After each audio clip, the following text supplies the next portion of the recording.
Oh, my God. You're waking up with Sarah and Vinnie. Oh, look at that. Alice at 97.3. We are. Alice, 97.3, good vibes and variety. Sarah and Vinnie, Alice's morning show. It's Thursday. But it's not all bad. We got Bob's Movie Club coming up here in a second. Oh, I cannot wait. Yeah. Oh, It's Thursday. Bob, you outdid yourself this time. Really. You're welcome. Yeah, thank you. One of my all-time favorite movies. So happy to watch it again last night. So many thoughts on it. Can't wait. Yeah. Please text us your thoughts and feelings, 800-400-3697. You know, I was thinking that we don't often turn to the text and see what usually we all yap so much about it that we don't hear what the people have I to say. will let you know. Keep the text open. We'll take a look. I have a whole The page program of thoughts. sometimes is a little difficult to use, but I trust Maddie's got this. Yes. He's good at searching for the It other moved. half. It moved. It moved. It moves. The first time after the trade-off, that was the first word. It moved on me, and I went, there it is. That is why. Mother. Yeah. Got it all lined up. It's ready to go. Now. Why isn't that you should be able to highlight and have it stay. Yeah. You should be able to take the ones you want and move them into another folder. Well, you could make a Google Doc and just keep putting them in there. It's not easy. I'm not suggesting it to you. I know It would make it easier. it's not. I know, No. but it is. It moves. I know. I miss the text though. So I do too. I was trying to, me and Maddie had a long talk about how we can find ways to work it in because I really do. I feel like we haven't given out the number in forever, and it used to be such a huge part of the show. Like, let's, the people. What did the people have to say? The thing we use is not user friendly. That's all. It's Did you it's just difficult. yell nothing works here? Nothing works here. It does. That Someone could be did. a lot louder, actually. I know it could be. I know it's louder in in your room. It's louder than it is in here. Everything's louder to you. I guess. Nothing works here. Still pretty soft. So you were being serious when you said it's one of your favorite movies? Absolutely one of my favorite movies. Like an all-time fave. Well, I've adored the Santa Cruz Beach Boardwalk, and it is so highlighted. And we'll really talk about is, it. yeah. And just seeing how little it's changed is just amazing to me. Like that makes me love it even more. I know, even the Fred Flintstone guy up in the... Okay. We can wait 10 All right. minutes. So, Are you right. kidding me? All right, Bob. All right. Bob, all right. Well, speaking of Bob's Movie Club, tomorrow night is the big night. Like all of my friends want to go to this now. Like we're taking up half the theater. Sorry about it. There are tickets though. I looked. I tell see some me. on the front row. I see Okay. some handicap seats left. So here's the deal though. Party starts at 6 and there's spinal tapas and there's cocktails apparently, which I guess these Cine Lounges have like food service. This is full service. Yeah, then. I did not know. They do it right there. It's a special place, from what I understand. I see. So, it's in Tiburon at the Cine Lounge there. And We're thank seeing you. Spinal Tap 2. We are Spinal Tap 2. That's right. And so there's going to be Spinal Tap trivia and all this stuff. And it's so funny because, I was telling John about it. And then he's like, well, what do you mean we're getting there right before we're going to miss the Spinal Tap trivia and the Spinal Tapas? I'm like, all right, we'll go whenever you want to go. And then he's talking to his buddies about it. And they're like, no, I want to go too. So now like everybody's glomming on. I was DMing with a listener. There's also a 7:30 showtime. So if you're not happy with any seats left in the 7 o'clock, come to the 7:30. You can still come and hang with us before. But explain to me the situation. So we gave away tickets. You can't explain to me the situation. Okay. There's another screening, apparently. I don't know. I'm just trying to make it fun. You make it not fun. You get excited and you make it not fun. John, you outdid yourself with that one. I'm just trying to make it clear. I don't. I really It's love clear that sounder. you can buy tickets to the movie. You can see the movie. Come hang out with You us. can come hang from out 6 with to us. 7. Okay. There That's you it. go. You should have come to that big meeting we had about this event. You'd know everything. Was I not at the big meeting? There was no big meeting. That's my point. We don't know the answers to your questions that you're asking All on right. air. For I all see. I care, come at 6, hang out with us, and go see a different movie. Right. Right? Exactly. Yes. We're Cine just Lounge gonna. wouldn't be mad about that. Are you excited? Are you nervous? I'm not nervous. I'm really excited. You don't seem like a person who gets nervous. I just think it's like there's nothing to be nervous about. It's going to be so fun. I have built a connection with a lot of listeners already through my Instagram, and everyone's just so welcoming and kind. So I'm not. The Alice listener is the nicest person you've ever met. Like, it's very rare that you would meet someone that would have a disparaging thing to, like, just the nicest people. I feel like we have built a community of nice people Yeah, here you at should the be really Alice. proud of that. That's really impressive. I love that people listen and have for all these wonderful, years. It is. absolutely. It's incredible. We incredible. talk as a company, as a brand, as a show, there are sometimes conversations about who's listening. I meet them every day. Yeah. Every day. single day I meet our listeners, and they're great. Yep. And I know who they are. Yep. I'm going to get an A on that test that's coming up. Yeah. Well, we'll see. Seems like there's some trick questions on there. There might be. So, tests. They're everyone's favorite. Meet them daily, though. Yeah. Every day. Yeah. And honestly, like the people who are listening right now, I feel like there's a lot of loners that are up at this hour. And not that they're alone, but that they're, you're at your house, it's dark o'clock. You're not throwing a party, but you tune like this is our special secret time. Mm-hmm. Our allegedly lost 30, like a lost 15 or something. But I feel like these are the moments when we're all vulnerable and a little bit tired and like the truth comes out and we make it not fun.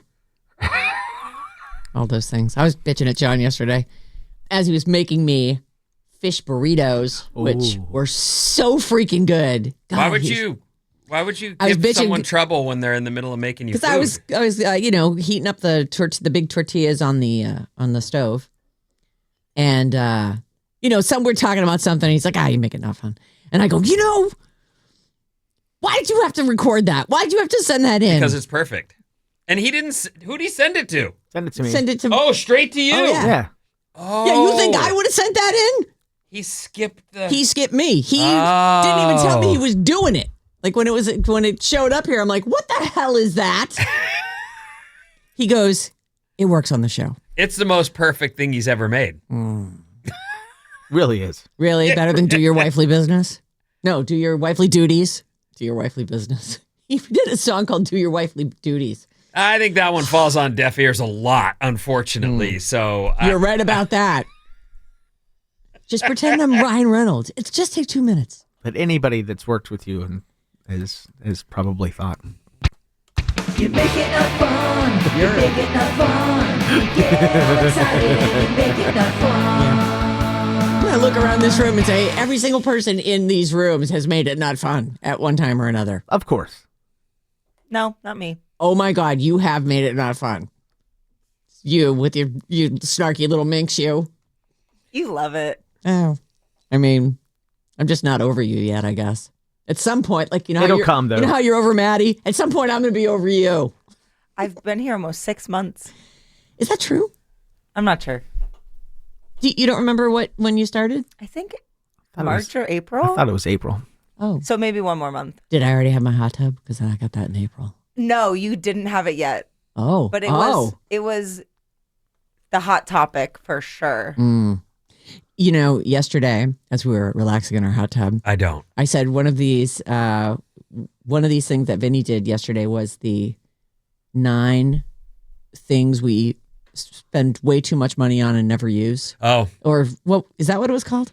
Something I like don't that. remember the title, but it was definitely It was those things like RVs, boats. Hot tubs was on the list. Hot tubs. Well, no, it wasn't on the list. Oh, it came you- up because you had you bought a hot tub, paid a guy to put the thing in, Actually had to reinforce used a my crane, deck. Yes. reinforced the deck, did all the stuff, and then said, "We don't use it.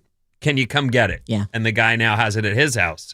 He does. He says he uses it all the time. Yeah. And that was, to me, that was because of the time in my life and where it was too. I think that's really important. Like if you've got to go upstairs and put on a bathing suit and then come downstairs and go out onto the deck and like make sure your kids aren't around, like then it's like, I'm not going to use it as much. Even my kids would they'd get in it and then it would be gross after. I was like, ugh, God, kid soup, yuck. But now, no kids. So great. We just walk out there naked. We wear robes. We have I'm big surprised terry your cloth kids robes. didn't love it. My kids love ours. Oh, they use did it. use it. Like 10 times more than I use it. All the time. Yeah. So Do they put on bathing suits or can they just hop in there No, naked? they put on bathing suits. And that part of it, I don't see. That doesn't seem to be a problem. Yeah, I just don't like a wet bathing suit hanging around all the time. I don't want to put on a wet bathing suit again the next day. Like that's. Ugh. You should get an outdoor shower with some hooks. You could just leave it out there, change out there. Have you ever taken an outdoor shower? Yes. They're the best. Why is that? Because they really are. Liberating. Is that what it is? And I think probably because the air is cooler. Yeah. It's Fresh air. Bigger contrast. Such a vibe. Yeah. We should do an outdoor shower. Thank you. You're welcome. I'll let John You haven't know. talked about a project recently, so That's true. That is true. Well, I mean, we've done a lot to our house and we're kind of done. Good. Well, that means she's moving, everybody. Or they're going to, start over. Yeah. Go back to the beginning. I was thinking that if anything, the next thing that we do is like, I don't like the tile in the master bathroom. Maybe we'll redo that. Oh, boy. Hey, a shout out from the 707. I know this to be true, too. All the healthcare people who are up early, they're the ones that they really enjoy this break. So yeah, thank Good you for morning. and thank you for what you do. Yeah, you see us at our worst, You healthcare people. nurses and doctors and Orderlies, assistants. candy stripers. This is the time when Dr. D writes me, too. So usually it's in the early morning. So he's up. I think what he 'Cause does is surgeries, right? Yeah, but he also tries to get exercise before his day starts. So he'll go ride his bike before. It must be nice. Yeah. Well, listen, this is my friend from high school who did the work. Yeah. Like, And he's no, a I'm not guy going to the party. I got a test to who take. wasn't at every party. Right. Deepak. I was, though. He's really. We're here now. He's really great. He's a very charming person. He's wonderful. Absolutely. And I had Kids are nice, too. Yeah. Oh my God. I was going to say, I had, I don't know, a 14, 15-year-old kid. I was just like, that kid is great.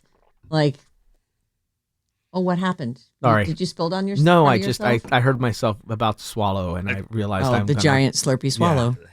Right into the. It's like he has an extra long neck sometimes. Yeah. It's like a double. It gurgles down the throat. See? Bob's over Maddie. Okay, listen. Okay, I'm ready. We're going to do a movie review, but I want to hear from Bob, who is the youngest of us all. I mean, close to me, but, still younger than me by a little bit. I want to hear what she has to say about the difference between the 80s films. This is films in 87. It's The Lost Boys, and what she sees today and what she likes about today. I'm very curious to hear. I remember being young and all the old stuff I would look at and go, I'm not watching that. Right. Right. It looks, because the technology has changed so much. All right. Well, let me just do the thing. We'll play the song. We'll Get to it. Get the Bob's Movie Club going. KLC HD1 San Francisco, Sarah and Vinnie, Blah, blah, blah. Get up. Wake up. With Sarah and Vinnie. Legit, yeah. Alice at 97.3. That's the best part of that song. The end. The bomb, bomb, bomb, bomb, bomb. So good. Ordinary. Alex Warden. Alice 97.3, Sarah and Vinnie, Alice Morning Show, good vibes, variety, and Bob's Movie Club. I love movies. Bob's Movie Club. We got some movies for you. Bob's Movie Club. Bob's Movie Club. Movies are great. Movies are great. And you know what movie is particularly great? The Lost Boys from 1987, directed by Joel Schumacher, starring... Whoa. Oh, is this the soundtrack? Oh, did you get the music for this? This is fantastic. Oh, my God. Keep going. Do your thing. I have really only one note from this whole thing. Go. Let's hear it. No. Please, continue Did your you do your tag? You know what? It's Bob's Movie Club for tomorrow night, so I feel like I can safely skip that. Okay. It's Bob Movie Club and goes to Tiburon tomorrow night. Okay. So in case you haven't seen it, which you should definitely watch it, it is a 1980s vampire movie focused around a couple teenage boys who just moved with their single mom to Santa Carla, which is based in Santa Cruz. And the older brother has run-ins with a biker gang of vampires, and the younger brother has to basically team up with some kids from a comic book store to save him from his fate as a vampire. And as always, it's because he liked a girl. Well, Jamie Gertz, I mean, oof. Oh yeah, Really? she's beautiful. Oh yeah, I thought she was pretty hot. Yeah, I always thought she was hot. really. I never really got I don't her. have that opinion. I wasn't someone who in my childhood was like Jamie Gertz. I don't even know the name, but I definitely in this movie when he's looking across the crowd at her, I'm like, oh, hubba hubba. Yeah, they did a great job with her hair. It's all about that hair. She's just Great hair. Yeah. She's flowing. She looks ethereal, and Michael, is a freaking idiot. Just like the following them and. Yeah, he makes a lot of decisions. You're like, why would you go? He's new in town. He just needs some friends. I mean, what are you going to do? New in town. Yeah. And he's horny for that girl. Yeah, he that's- really that's wants it. to- It's like if it wasn't for the girl, he would have been completely safe. Well, I mean, as safe as you can be in an infested town of vampires. Before we let Maddie talk about the soundtrack for 10 minutes, Sarah, what's your So one of the first scenes in the movie as they're walking around on the boardwalk is there's this band playing. And did you guys know, and there's this sort of Thor-looking dude. His name is Tim Capello. I found out all about him. Yeah, Tim Capello. He used to play. He's a sax dude who apparently he worked with Tina Turner. He still plays. He's still. Here's a picture of him today. But I'm like, what's Conan the Barbarian doing on stage? But it was like the weirdest scene. It would have seemed like this was like some weird fake guy that they would put up there for some reason that everybody seems to love his He was saxophone. doing a cover of something. What was the song he was doing? I don't have that. Well, it was some recognizable 80s song. And I'm like, is that the guy who does this song? And I had the same thought.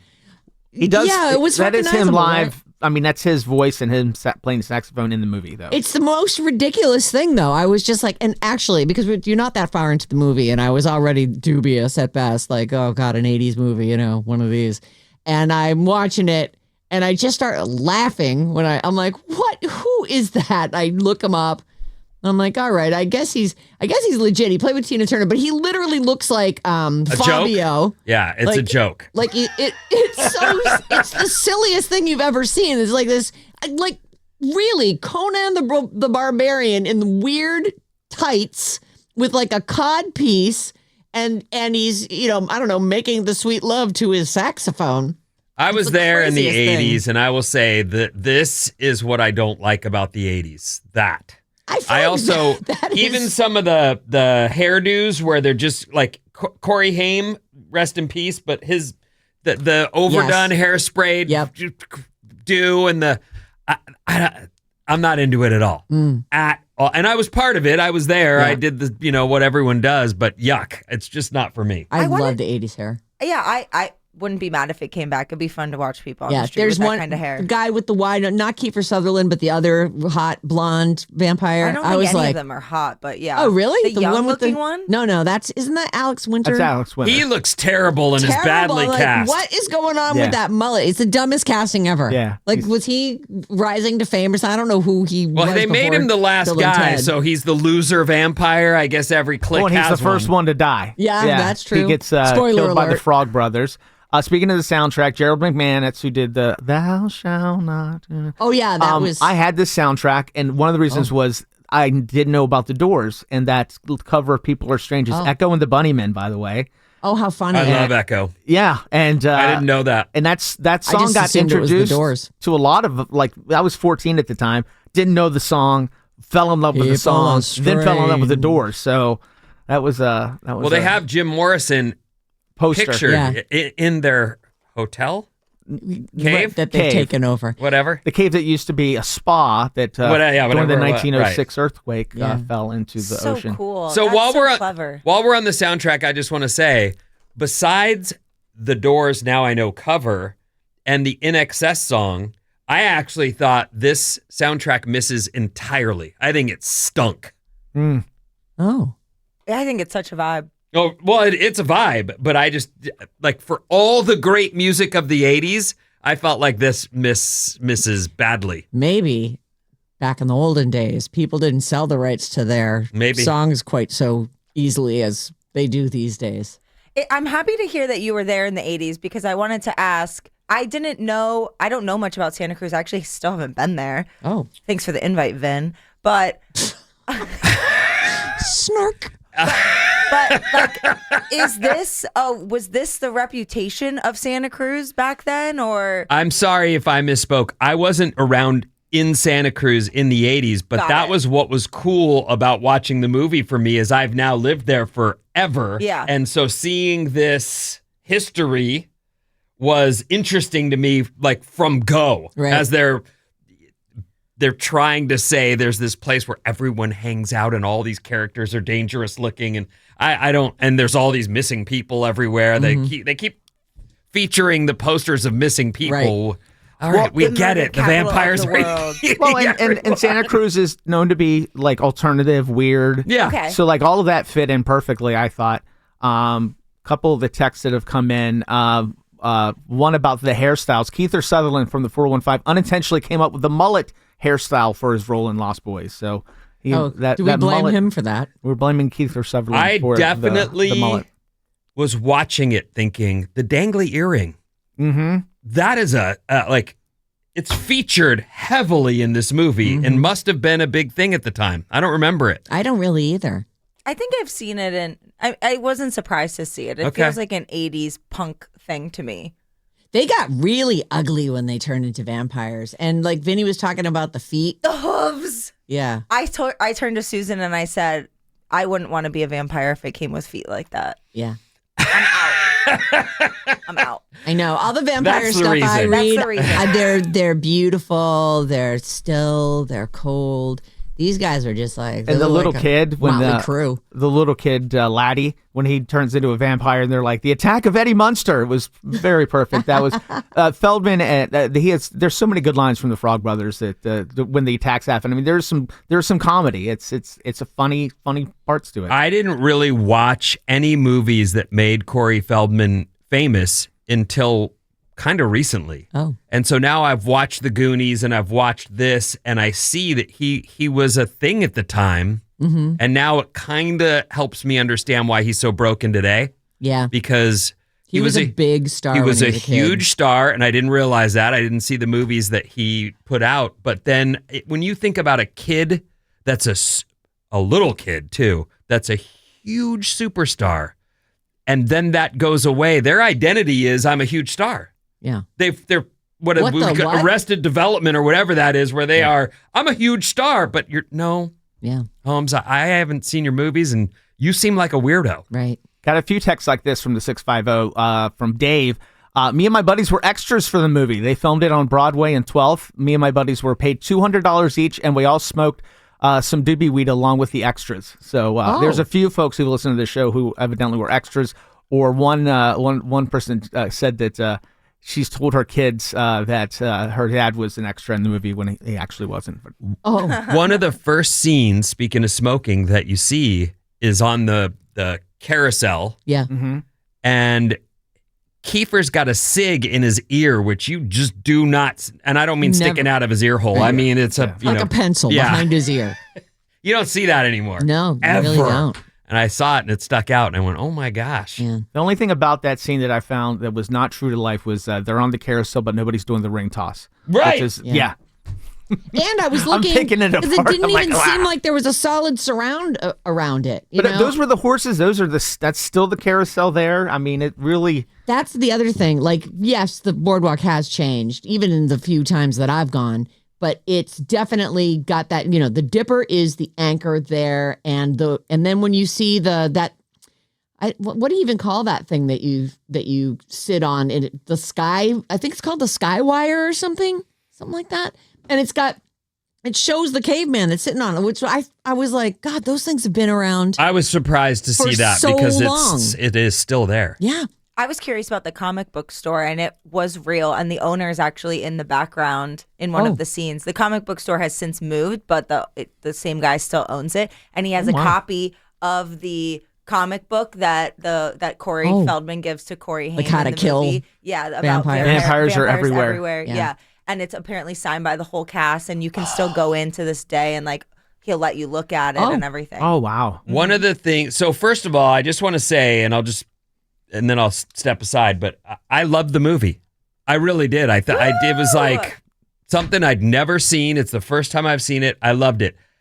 the old time like the height this is the question. Was that the height of special effects and makeup at the time, or was this budget This stuff? wasn't a big budget movie, but yeah, I think it was pretty in line with what was happening in horror at the time. Because what we're so used to now today, which truly is seamless and over the top. Too real. Like, yeah, we can show that. Let's just do it. Mm-hmm.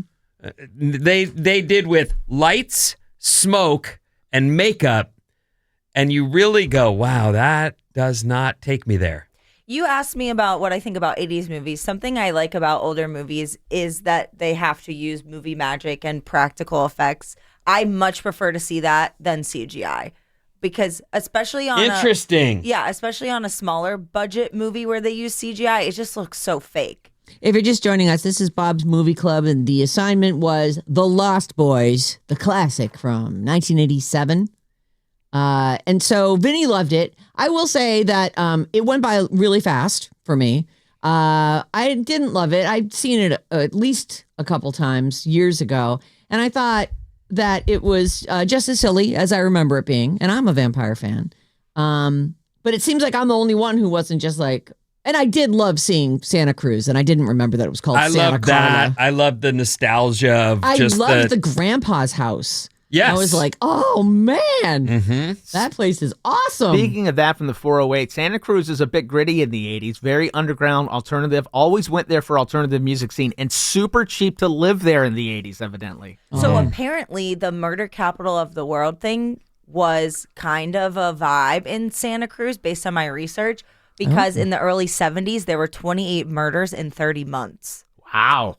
Yeah, there was like a couple of serial killers or something popping around, I guess. I don't know anything So about I think that inspiration came from that. So I was curious if that is still the vibe at all. I don't think so. I mean, there's crime everywhere, but right now what Maddie's pointing out is the tech money in the Bay Area has really wreaked havoc on Santa Cruz. Look, all of you tech workers, I know you work your asses off and you're piling up the ducks, and for you to want to put it in real whatever, I understand, but for the people who live in Santa Cruz, especially the ones born and raised, they're like, we can't even rent here. Mm-hmm. We cannot even rent because a lot of the people, and this is something that they're going to have to outlaw at some point, the people who buy a place and then just Airbnb it. Yep.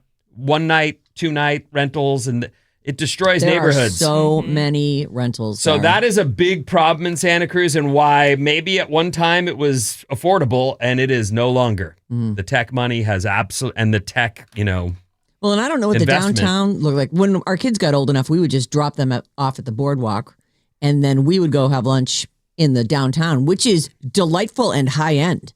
Like, I was sort of surprised by that. I don't know if it's like a major block. We just went to this place, and I'm like, it's beautiful. There are boutiques. It's like, I was sort of expecting the hate vibe, I'm surprised to hear. I don't know. Were you walking on Pacific? I don't the know. main strip? Yeah, the main strip. I don't know. Somewhere we went to some lunch place, and I was looking around. I'm like, this is just not at all what I expected. Having thinking it was grittier. No, there's still a lot of keep it weird Santa Cruz kind of stuff. But I will say this: when I had my 50th birthday in Santa Cruz, and my brothers all flew in, and we went to lunch in the downtown, and afterwards we all decided to smoke a cigarette after, and we got busted hard. No smoking in Santa Cruz. Oh. No cigarettes allowed But you at can all. Airbnb your when house. was this? This was when you were 50. 2 years ago. Yeah, 2 years ago when I turned 50. Yeah. All the derelicts. Yep, not on allowed Pacific downtown. Nope. No that are up smoking to cigarettes. no good and wreaking havoc on the local businesses, and they came after a couple of white boys smoking a cigarette. Yeah. We were told I to am put them shocked out by that. and do not smoke in downtown. Okay. Yeah, it's hard to get away with smoking anywhere anymore, or even vaping. Yeah. So this was the two Corey's first film together. Is that so? Mm-hmm. Yeah, and Corey Feldman was coming off of The Goonies.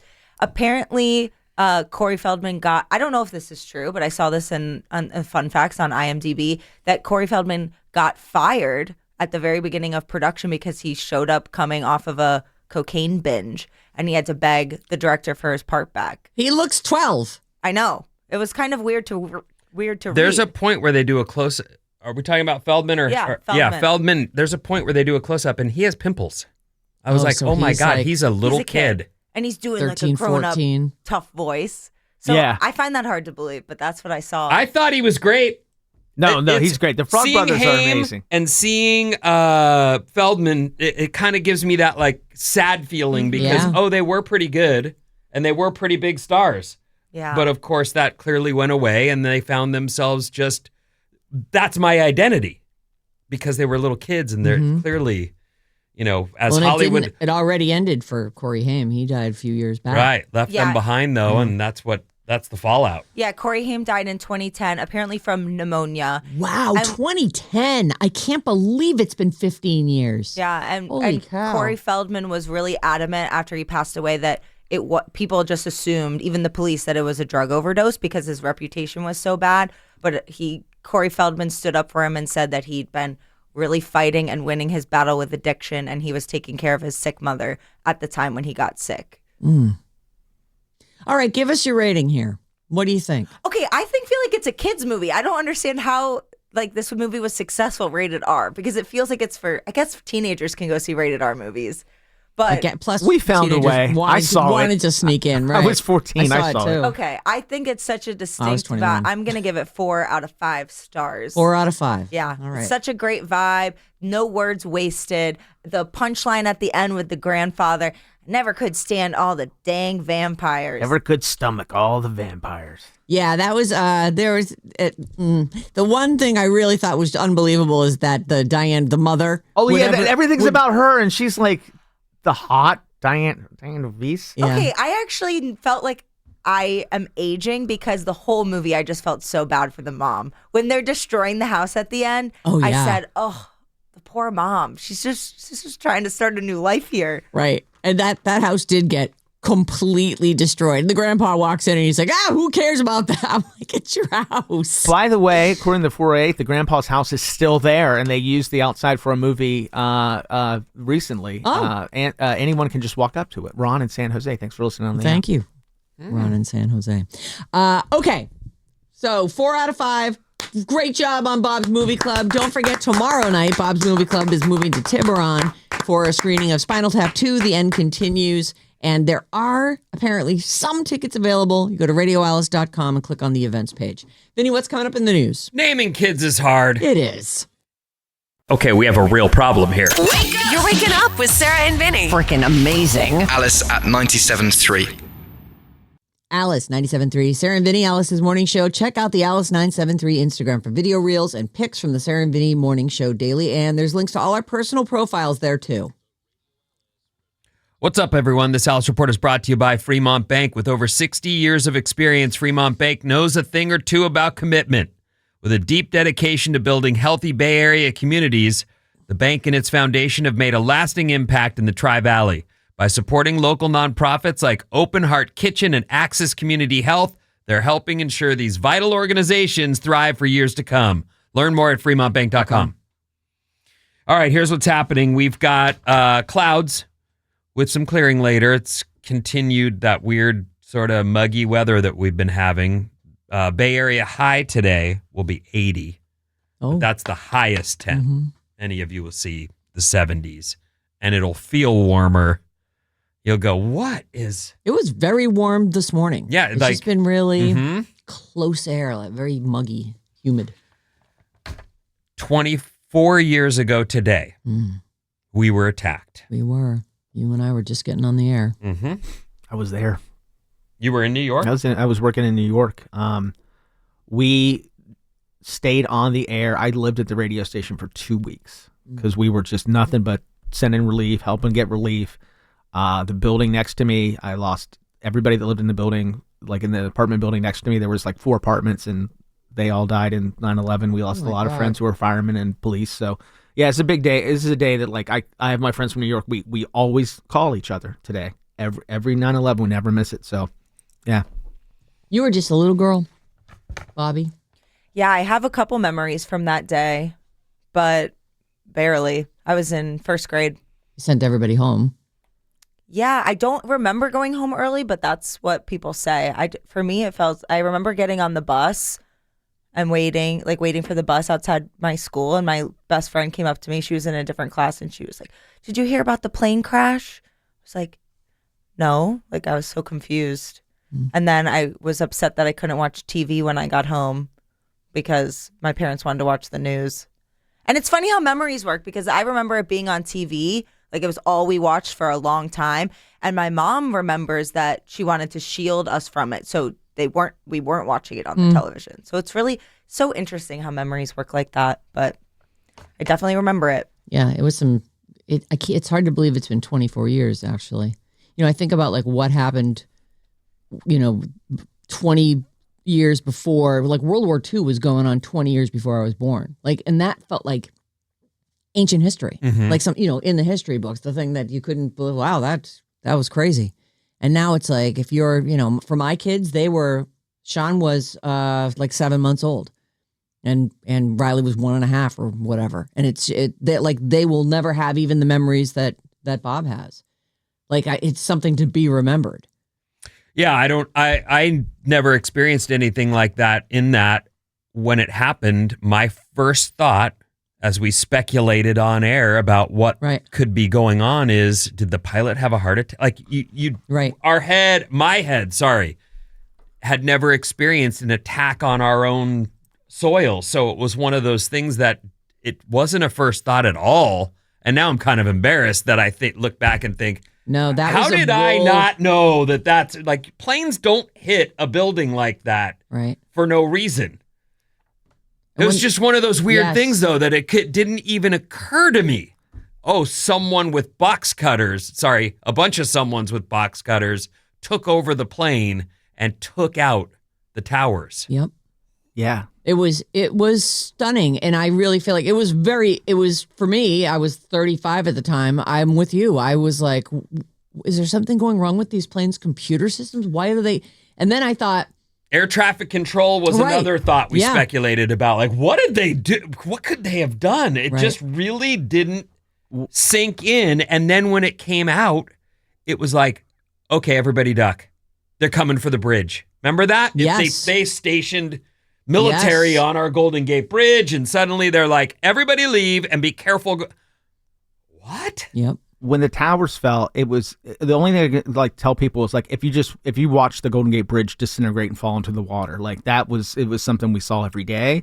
My train stop was near there. My poor mother didn't know where I was because we couldn't get cell signals out.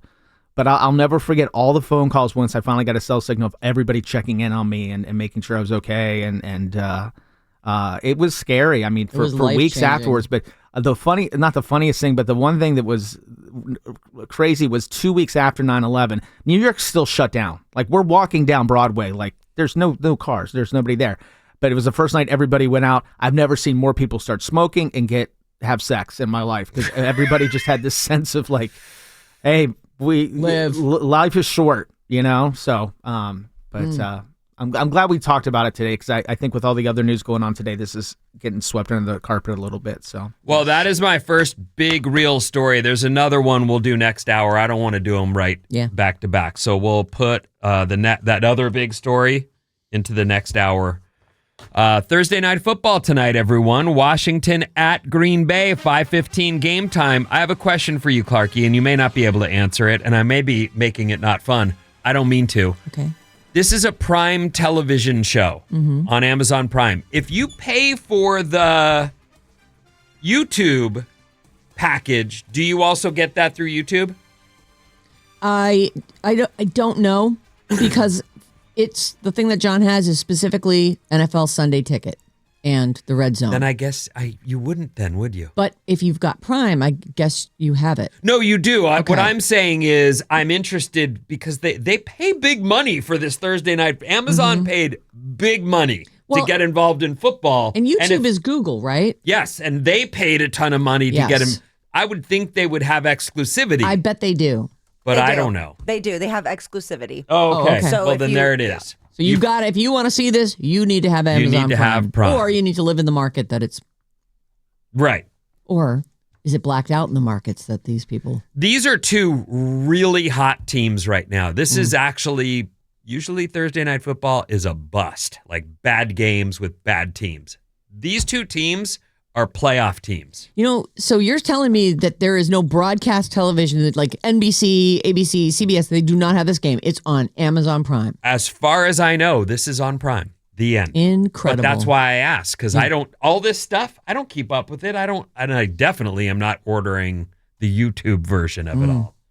I watch my Niners on my television, the end.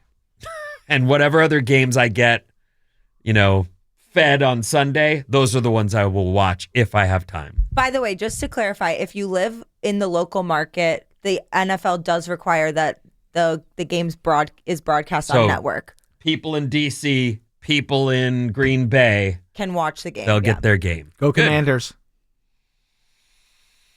Yeah, I don't know. I don't have a pony in this race, but I will watch. I do enjoy the football. Root for Washington.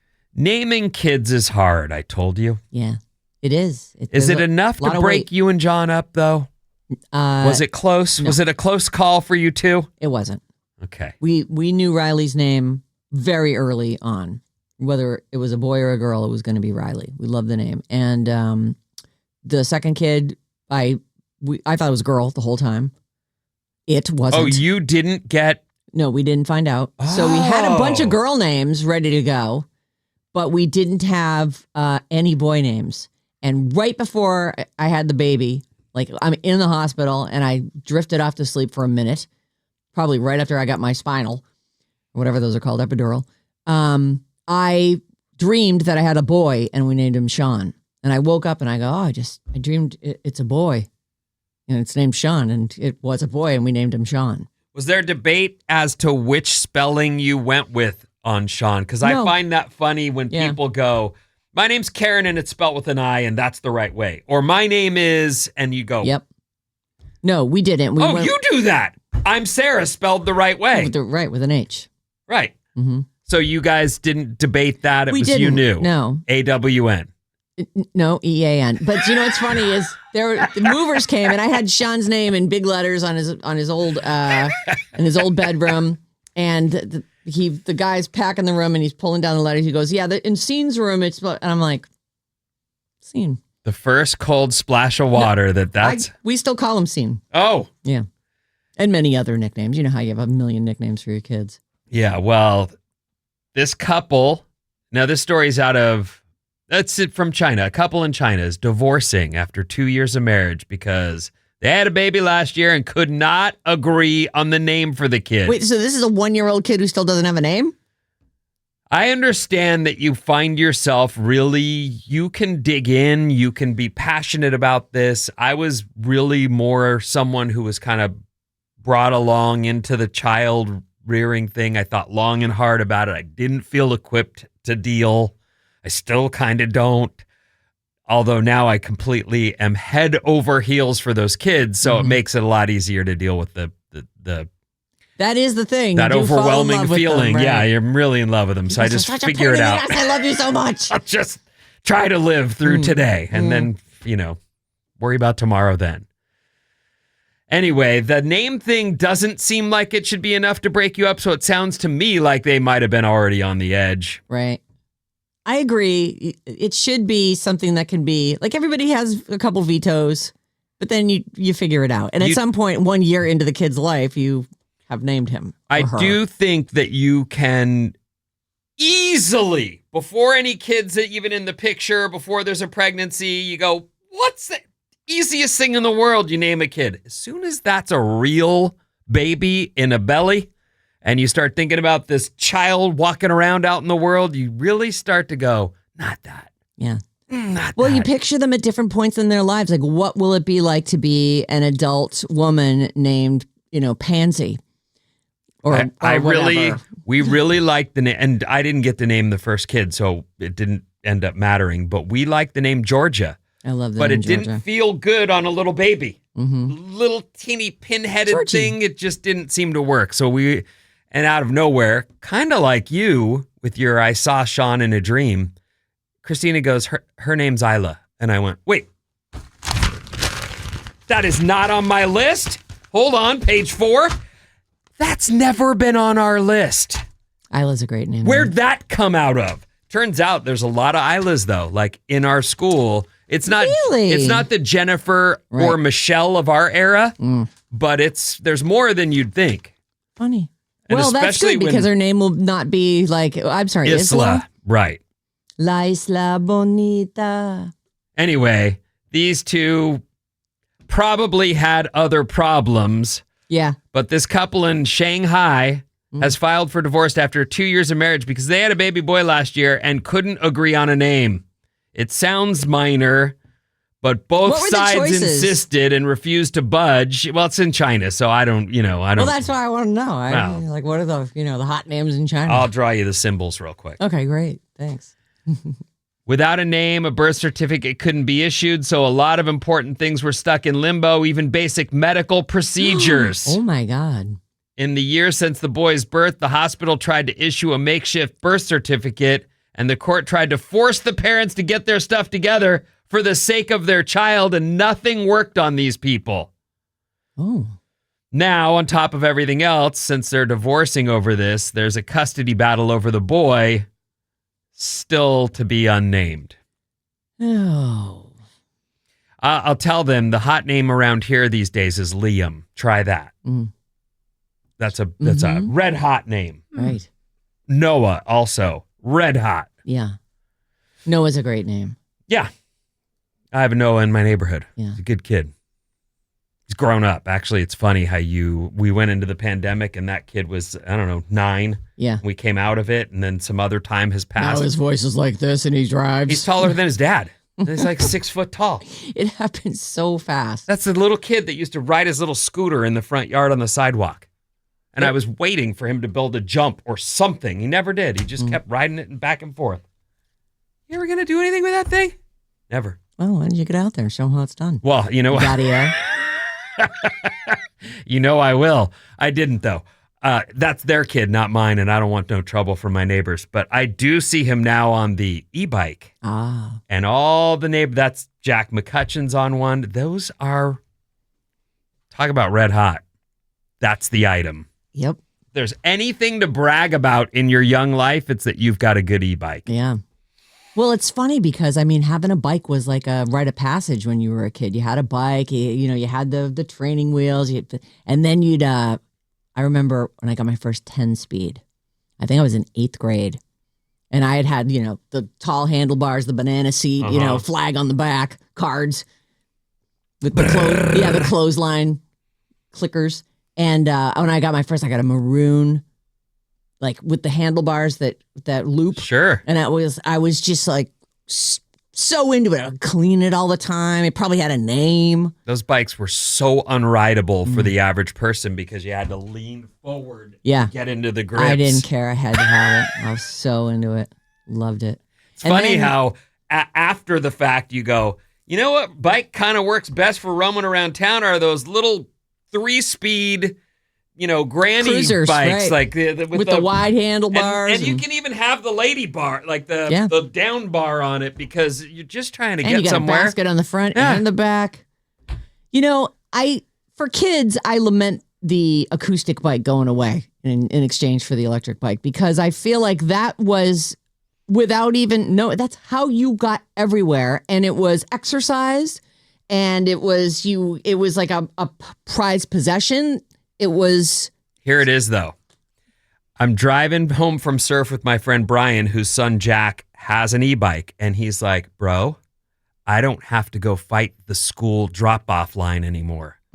It's changed everything. And the kid doesn't have to pedal himself into a soupy, swampy mess before school's even started. He just climbs on his bike and goes, thumb. It's pretty nice for parents who can skip the drop off at the soccer field or the drop off at high school. You can get yourself there. And the bike lanes have improved so much. Even just in the last, 15 years, it feels like a lot of roads have been squeezed over and a nice solid bike lane has been put in. I think that's huge. When that stuff's available, and especially with e-bikes, people use that. It's when you're on a road and you're right next to the cars that are zooming by you, that's really scary. But if you got a great bike lane, you're stoked. I think it is scary for long rides especially, but in your little neighborhood, yes, like from home to school, I think that's safe. Yeah. Otherwise, though, I mean, I think They must have a lockup too, right? if I'd gotten one of those when I was 12, I'd have tried to get to the neighboring towns like Santa Ana, Tustin. I mean, some of that is just being able to say I did it. Yeah. I can imagine there are kids out there as we speak who are going, oh, yeah, I'm all over the map. Yep. As far as I can there's get. bike trails that'll take you right over the hill and to the malls on the other. I can totally picture my kids hanging out there. Like it sort of missed them. They were much older by the time those bikes came out. Sarah Clark. Clark. Do you believe in UFOs? I don't believe in UFOs. I wish that I could. I believe in other life in the universe, absolutely. But I believe that the limitations of space are such that it would be insane if one was here. But I would love them to visit us. We're very nice. True or false? In an infinite universe, we can't be the only people, the only existing life forms. I'm sure you believe that. I believe that, absolutely. Congress shared a crazy video the other day showing a UFO take a direct hit from a missile and surviving it. Oh my God, this is amazing. It happened off the coast, and I have another story about Mars coming up. Story already. Oh. But it's a story worth talking about. It happened off the coast of Yemen on October 30th of last year. No one had seen it publicly until it was played at a whistleblower hearing the other day. It shows some sort of object moving over the ocean and looks like it's going fast. It's hard to tell because they say this video was taken from a drone that was already going fast itself. Okay. So no way to rate the speed. Right. All right. Basically, the drone that shot the footage was going fast, though, and that can make a faraway object look like it's going fast, too. Right. The part everyone's freaking out about is it got hit by a U.S. Hellfire missile and didn't explode. But the missile did explode and the ship was unharmed. Including some members of Congress, think it's proof aliens are here. Oh, my God, that's so exciting. The simpler... Aliens, I'm so sorry. I thought you couldn't make it here. 1 minute. Okay. A simpler explanation that's way less fun. A guy named Mick West. Oh, that guy makes it not fun. He's making it not fun. And he's convinced this isn't anything special. He pointed out whatever it was, it didn't really survive unscathed.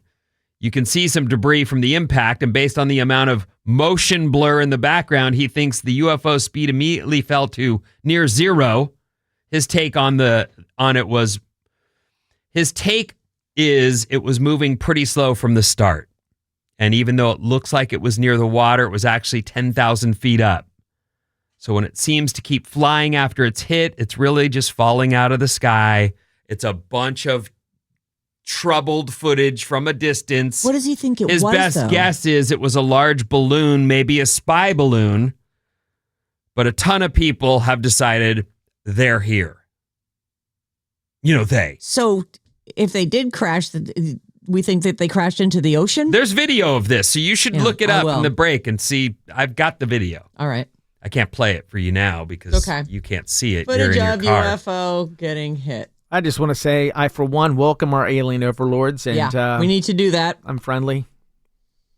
I'm on your team. He's going to find a reason to not like you, though, so just so you know. Those antennas. You better watch it. Ugh, those big eyes. He may be the single guy on the show and available, but boy, he's judgy.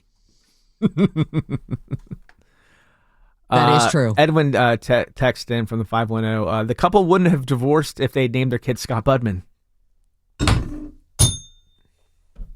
If you met a blue-colored wombat-headed hot chick. So you're saying from the head down, hot chick, head up, wombat faced, but she's blue. And she's blue. 3 boobs though. Well, what color blue? Like Avatar blue. She really catches your vibe and puts it out there nicely. Are you in or are you out? Well, I don't like the wombat head. That would bother me. The blue doesn't bother me so much. But the wombat head The is wombat head's a little over the. Oh, they're cute though. They got a big snout. Yeah, I don't want to make out with a wombat though. Once you get past those front teeth, it's just another mouth. What? All right. I'm What's coming watching up the in video, and I'm gonna say I don't think that's a. Okay, yeah, actually, when they open their mouth, it's not cute. And they have no lips, so how could you even kiss them? The wombat? Yeah. Well, Oh, I that's mean, so far kissing's away and so overrated. small. It's No, not that's even not his the. name. Honestly, I can't find the video itself. I watched it. The missile coming in, hitting it, and the thing does seem to go.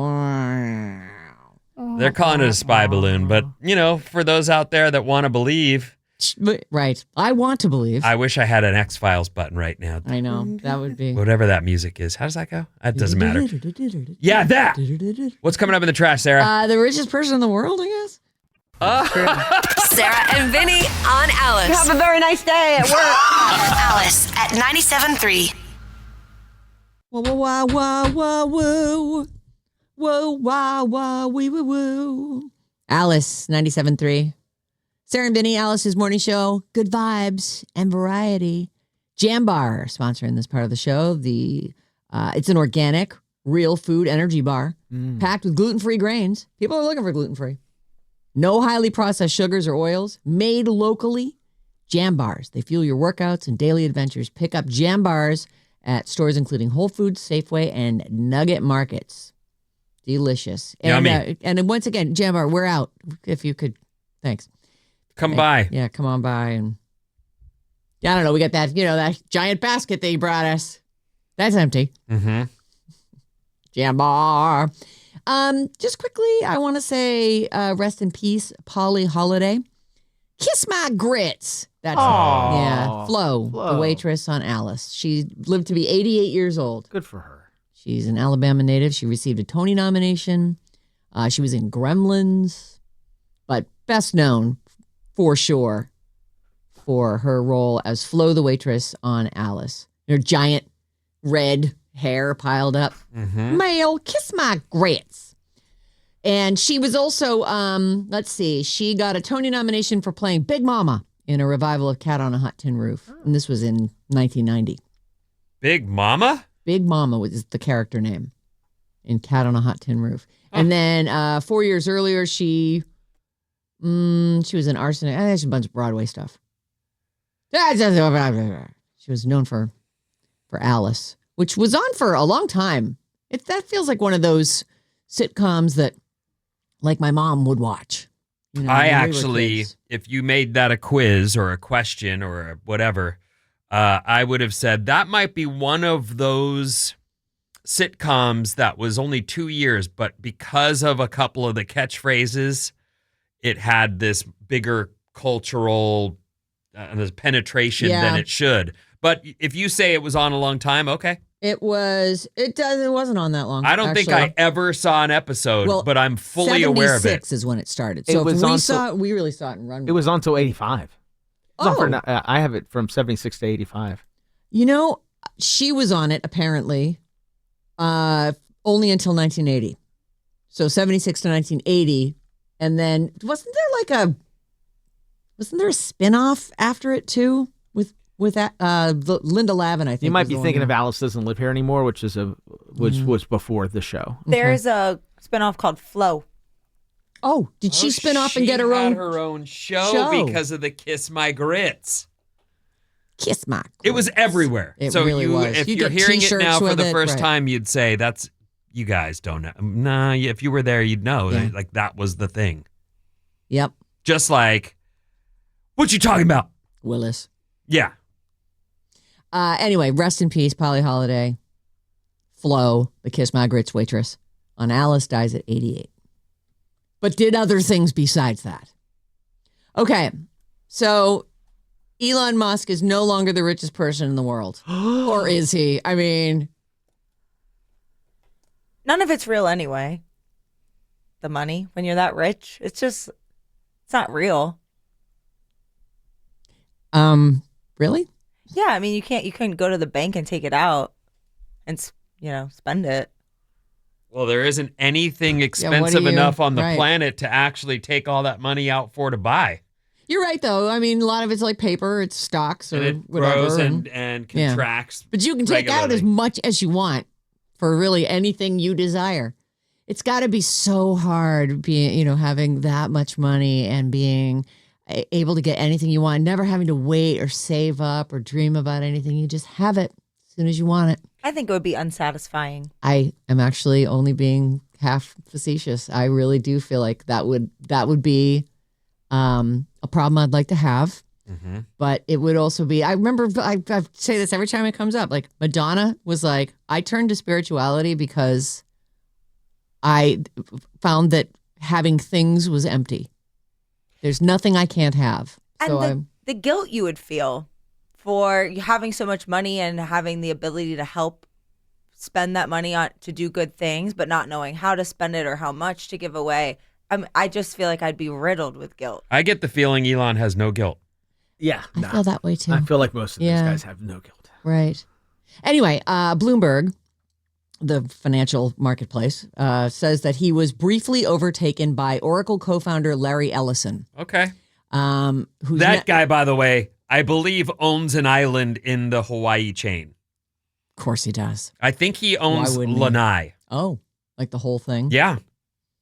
Bloomberg says that he was briefly overtaken by Larry Ellison, co-founder of Oracle, whose net worth jumped by $89 billion Why? after Oracle reportedly they had unexpectedly strong quarterly results. and sudden- that grew yes. his wealth.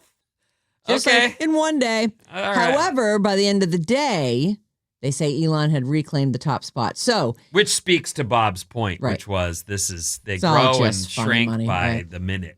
Bloomberg said that Elon's net worth, they have Elon's net worth at $384 billion, and they have Ellison's net worth at $383 billion. You mean million? I mean billion. Mm-hmm. Did I say million? No, I'm joking. Oh, It's got it. ridiculous. We're talking about numbers and money now that just is unfathomable. Mm-hmm. Yes. Somehow, in my short lifetime, we've gone from a millionaire being the goal to that's nothing. Everyone's one of those. Yep. What? Well, yeah. If you own a home in the Bay Area, you're a millionaire. So Bloomberg says Elon and Ellison are right here next to each other. Jeez. Separated by $1 billion. Forbes says, Musk is way into the 400 billions. Okay. Like that he's at 436 billion. So I don't in their- like your math. Show your work. Yeah, in their book, he was never in any danger of losing the top spot. I will say that if you had said who's the second richest guy in the world, I wouldn't have said Larry Ellison. I've known him to be on the list. Yes. I don't. Oh no, He's not. He's rich. He is not. At least in recent times, he's not a headline chaser the same way. Jeff Bezos. Amazon Bezos with all his I'm going Or to space Zuckerberg, and right. they're out there and visible. Ellison's not. Yeah. Well, listen, an almost $90 billion jump after reporting quarter. We had some good results this quarter. So I guess as far as Bloomberg's concerned, he was worth under $300 billion. And now he's almost at $400 billion. So I guess he's the second richest guy Can in you the world. search? Did Ellison get run over by an Reindeer. elephant? What was it? A reindeer. A reindeer. Was it a reindeer? No. Did Ellison get run over by a reindeer? Like what, on safari? I think so. Oh. It was Tom Siebel Oh, who was Oh. trampled by an elephant. I mixed up my rich people. My Well, bad. By the way, the top 5 is Elon, Larry, Mark Zuckerberg, Jeff Bezos, and then Larry Page. Oh. I can't believe there's not someone that rich in another country. They're all here? Guess so. Tech. Mm. But also, I would guess that oil money and the princes and the kings in the Middle East, they don't have to report. Right. That's not, My entire castle's made of gold and rubies. I'm in charge of the whole country and I don't have to tell I don't you have to squat. tell you anything. So maybe that's why. Maybe. Hulk Hogan left a $5 million estate. However, when I think of someone's estate, I think of all the things that they own. They're leaving out the $11 million 2 houses next to each other in Clearwater, Florida, that they say are worth $11 million. So, as you probably have heard, Hulk Hogan died recently. And there is some question as to his death. His daughter, who took herself out of the will, is yelling about this, and it's medical malpractice. And I believe his current wife, who was also left out of the will, her name is Sky Daly. She is threatening a wrongful death lawsuit against the doctor who had recently operated on Hogan. We had heard that something had happened, that they didn't fix something. It was a nerve that got that's it. that got damaged that would help with if you were having a heart attack with the diaphragm. So with the breathing. So that's what they're saying. They say he died because of that. So the story is Hulk Hogan left behind an estate, they say here, worth $5 million and one beneficiary, his son, Nick. His daughter, Brooke, is not a beneficiary. She asked to be removed from her father's will a few years ago. She did not trust the people around Hulk Hogan and didn't want to get caught up in a financial battle when he died. Wise woman. You know, I wonder if that has to do with there sometimes being if someone challenges this will, they can, but they inherit $1 or whatever it is. Like there's sometimes, I wonder if she was just like, get me out of this whole thing. I don't want anything to do with it.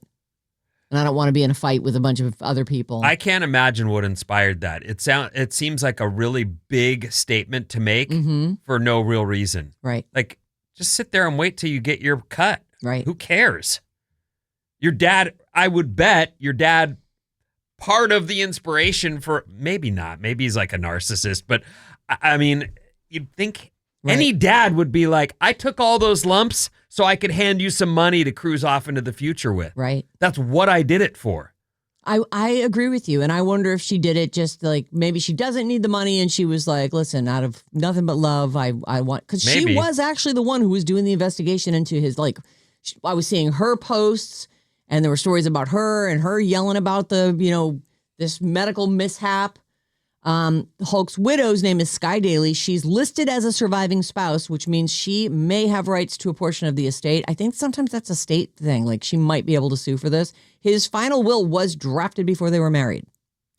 Oh. So it's possible she could sue for that. So he has this $5 million in whatever, stocks, bonds, whatever else. Cryptocurrency. He had a lot of money in crypto. Oh, did he? Yeah. Well, good luck getting that. I can't figure out how to get that out of there. You don't need to. Okay. Just let it sit there. I'm going to let it ride. Let it ride. Yeah. But he also has these two homes right next to each other in Clearwater, Florida, and they're worth a combined $11 million. So that sounds like a $16 million estate to me, but what do I know? And Sky Daly, as I mentioned, she's threatened to file a wrongful death lawsuit against a doctor who had recently operated on Hogan. So I don't know where all of this will end up, but there you go. They say here a $5 million estate. And I just think it's really interesting that Brooke took herself out of the will. Because I'm with you. Like, why? But okay. Well, I don't know how all this works. The only thing I could think of is if you know someone's completely upside down and everything that you see is phony and built on sand, you might be like, am I going to be somehow responsible for this guy's debt? Yes. That's a reason that I would say, I don't want to. Yeah. Because it doesn't seem like they were estranged. I don't know. But, we don't know them. I don't know enough about I'm not a high finance guy. I pay regular old bills and live regular old life. Charlie Sheen. Mm-hmm. He's epic. Yes. Tiger Blood. He is very prominently featured in the news the last week or so because last night his documentary dropped. Did you watch any of that? No, I was watching The Lost Boys. I'm going to watch that tonight. Oh. I was watching Big Brother's Tuesday episode randomly. I rewatched Lost Boys until bedtime. Really? It was there. I had rented it. I might as well. I put it on and I even caught every time I rewatch something, I realize I have an attention deficit disorder and I miss things. Mm-hmm. And when I get it the second time, I'm like, oh, I didn't even notice that the first time. Yeah, you should try turning off your phone and shutting your laptop. I will try to do that, but that is part of the problem. I know. Oh, I got to look that up. Pause. Easy for you to say. It is. So Charlie Sheen, he released a memoir on Tuesday. The documentary hit last night. And so here's one of the things that was revealed. It looks like Denise Richards, and listen, this is, so I think it's, let's see, what's the name of this thing? AKA Charlie, I think it's called, or AKA Charlie Sheen. Denise Richards and plenty of other people who are not super fans of him were interviewed for this. And I guess he wanted that. He wanted everyone to He's like, I'm admitting all my faults. I want you guys to all talk about it. In an effort to keep ex-husband Charlie Sheen alive while he was struggling with his drug addiction, Denise Richards went over there to make some sandwiches for him and the hookers who were living there. I guess that the people who were like looking out for him and Not looking out for him, but right. well, the people who were looking out for him at work, like, is he going to show up today? Oh, okay. But yes, looking out for him. Keeping him, what did they say? They used to place furniture that he could lean against on the set? In that situation, I guess you're looking after your own job. Let's hope he can make one more episode so we can all bank one more paycheck. This week. So Denise Richards didn't hold back. She's talking about, she says, they would call me all the effing time to go there because I can't get fired. I was your ex-wife. I was already fired. This is what she's telling him in this. By the way, it's multi-episodes. I don't know if it's like a two-parter or whatever, but they say in the second episode of the Netflix documentary, a.k.a. Charlie. So there has to be a lot. There has to be. Mm-hmm. I know. His life is crazy. And there's so many people who I'm sure were like, yeah, I'll talk about it. She revealed an incident in which she went to check on Sheen after he'd been missing for 2 days while they were trying to shoot 2.5 Men. When they were desperate, they were like, could you please go over there and see if he's alive? We haven't seen him in 2 days. And so then I would pound on his door and I'd keep pounding, like, open the F up. One time after she'd shown up with food for the actor, for Charlie, his co-star, John Cryer, turned up at the house as well. He walks in and she's in the kitchen. She says, I'm making sandwiches. And John's super nervous. And he goes, what are you doing? I go, well, he hasn't eaten, so I'm making sandwiches. And then you see 2 or 3 hookers come down the stairs. This is all her quote. And I remember John asking me, are you making them sandwiches? And I go, well, yeah, what am I going to say? Sorry, because what you do for a living, you don't get one of my white trash mayo, mustard, turkey, cheese, lettuce sandwiches. And I'm like, what's white trash about that? That's a delicious sandwich right there. It's exactly how I want my sandwich. Although, it had tomato. Which I thought was really funny. She's like, here. That would make it not white trash. Oh, Yeah, really? the Did I tomato. take it over there? Yeah. Oh, how about tomato and arugula? Oh, Maybe no. switch to white bread. Switch to wheat bread. Oh, then if it was it's icy. not. Got it. Maybe she was using Wonder Bread or something. She says, it wasn't like I was making a gourmet sandwich. Like, I'm trying to help keep him good. He hadn't eaten. She also compared Sheen during that time to the dead body from Weekend at Bernie's. Oh, I bet. wow. Revealing how... One of the stories, I saw an excerpt yesterday about him somehow hooking or connecting with Nick Cage. Oh. And he was like, the partying me and Nick Cage did was next level. And he'd gone through a run where he was decimated. And his dad has him visit for somebody's birthday, but really it's an intervention. Oh. And so he shows up and is like, "Oh no, it's all over." And I had plans with Nick to go to Palm Springs and go crazy. So he ends up in rehab and he tells the nurse watching him, "I can't start today. Uh-oh. I'm leaving. You've let me go tonight. I'll be back in the morning by 8 a.m. And if I'm not, I'll give you $1 million." This is Charlie Sheen in his book. He says, I will give you to the nurse. This and is she amazing. Says, she goes, okay, bye. Did she make him sign something? He made it back on time. Oh. Destroyed and in no condition that you would call him alive, but he made it back and didn't have to pay her. And him and Nick fulfilled their evening of insanity. Debauchery. Only to, I wouldn't think of Nick Cage I don't as either. being that way. Like, that's really, boy, he really is able to keep his thumb down on that. Some people can't manage it and others somehow do. I don't get it. It's a mystery. It really is. What? Nothing. We're all looking at all the people who can't manage it. And I'm looking at you and you're just sitting there. All right. I'm looking at text, sorry. Okay, what are they saying? 925, Hulk Hogan's daughter likely distanced herself from the estate because she wanted to separate from his political association. She didn't want her money attached to her name. So somebody else had said that it was because of her remember, he was very public about the N-word and saying that, and that was one of the reasons. But I looked it up. She said she didn't want to be in the state because she didn't want the drama.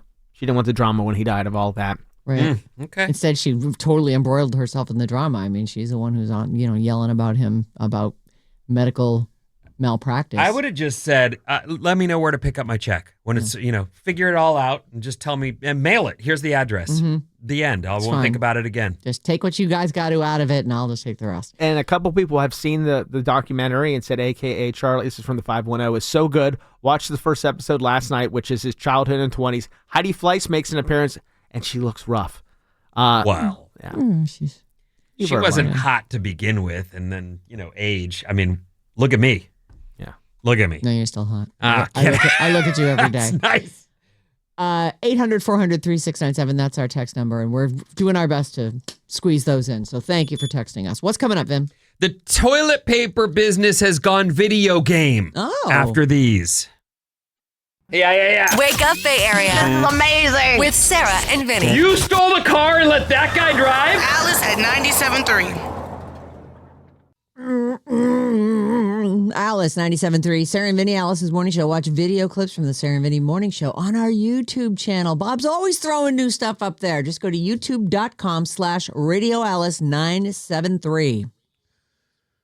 What's up, everyone? This Alice Report is brought to you by Jumpstart MD. Jumpstart MD makes weight loss easier with personalized, medically supervised plans and GLP-1 medications. Sign up today and your first month is $99. Visit jumpstartmd.com. Here's what's happening. Clouds this morning, clearing later. Still possible showers. The Bay Area high will be about 80, which means most places will be down there in the 70s, but we're talking North Bay. Yeah. Yesterday was actually a really nice day. It turned very pleasant after the rain stopped. Oh, it did? Yes. All right. Very pleasant.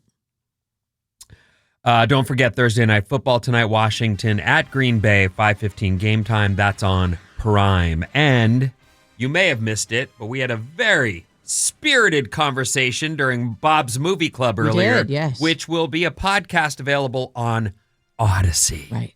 And wherever podcasts are sold. Well done. Thank you. I did not have that sentence loaded. Odyssey, iHeart, and TuneIn apps. Thank you.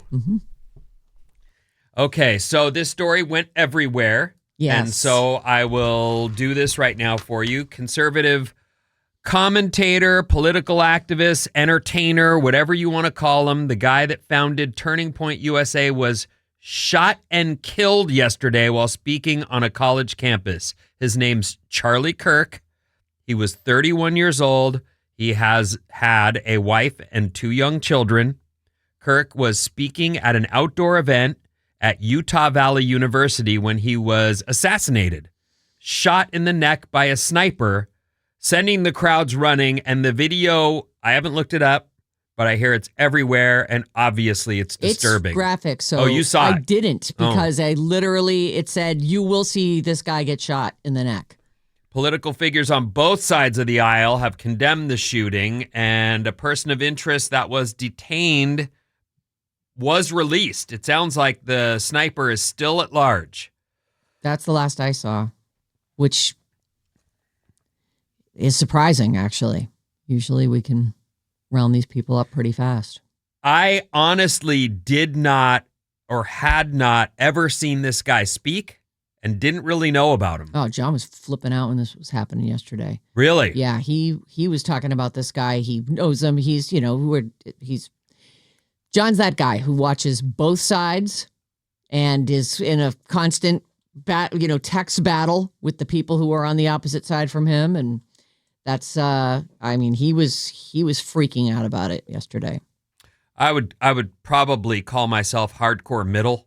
Middle. I am just like most people. I pay my taxes. Well, I like the truth. I do what I'm supposed to do, and I'm also trying to get to sleep at night. The spin is ridiculous on both sides. And what's weird personally, and this is a slight aside, but I'm reading a book called Never Flinch, and one of the characters in the book is similar to Charlie Kirk in that she's a commentator and a political activist, but not a politician. Right. Not someone who's run or going to run. And the character in the book is being followed. And there have been, attempts on her life. And it's like, because of your position on a political issue or issues. And it's that is interesting. I had forgotten about that. I just read that book too. I'm right in it going, oh man. So anyway, again, conservative commentator Charlie Kirk, founder of Turning Point USA, was shot and killed yesterday, assassinated while speaking on a college campus. He was 31, and they are still looking for the shooter. Oh, it's surprising. But I suppose if you're not, I don't know what his security detail looks like, but you would think that, I guess if you're outside, that it's a shot that could have come from anywhere, right? Oh, it was a sniper. Yeah. It was a long shot. Far away. So this person probably had been stalking him and had set that thing up well in advance. Okay, there's that.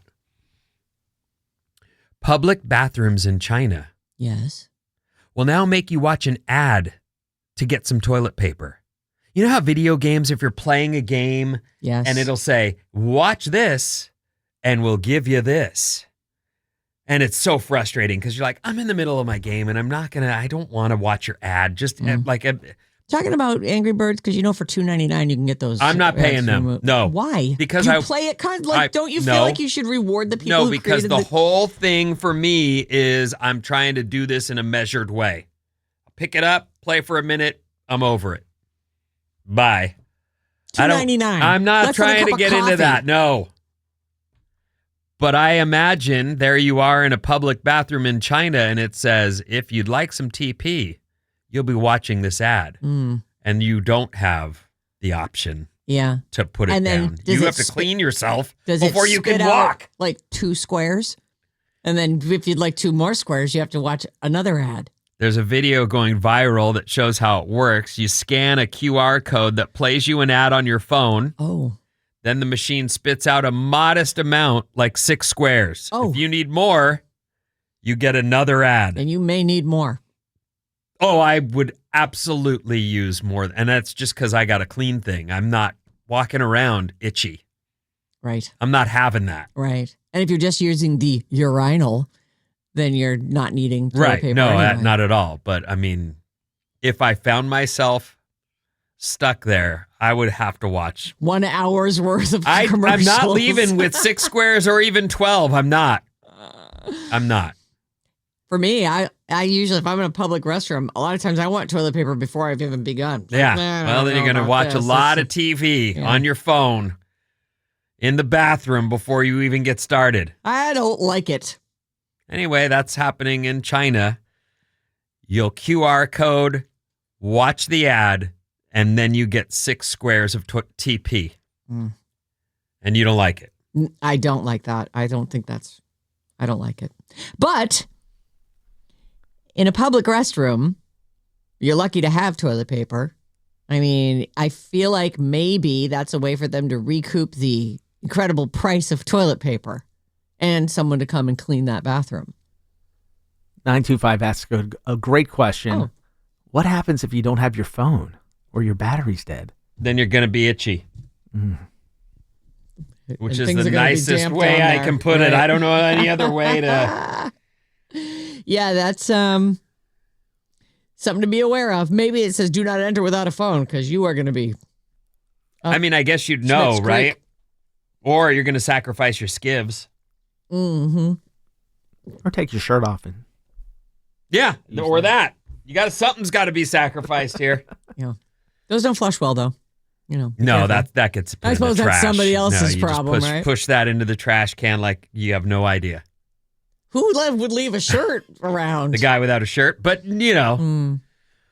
Google says searches for pumpkin spice have hit an all-time high. Oh, really?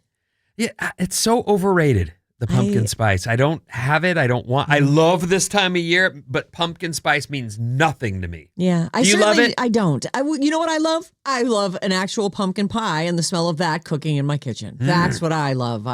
You can keep your pumpkin spice lattes. I don't need that. It doesn't make me feel particularly autumnal. Maddie is on the show. Maddie, pumpkin spice, yay or nay? You know, I've never, ever tried it. Oh. I've never had one, so I don't know. As you were doing the story, I was thinking to myself, I've never had one. Maybe I should try one and see what all the buzz is about. Then you might get eat addicted. squirrel cheeks. Yes. Yeah. But you haven't tried pumpkin spice? No, never have. Do you like cinnamon?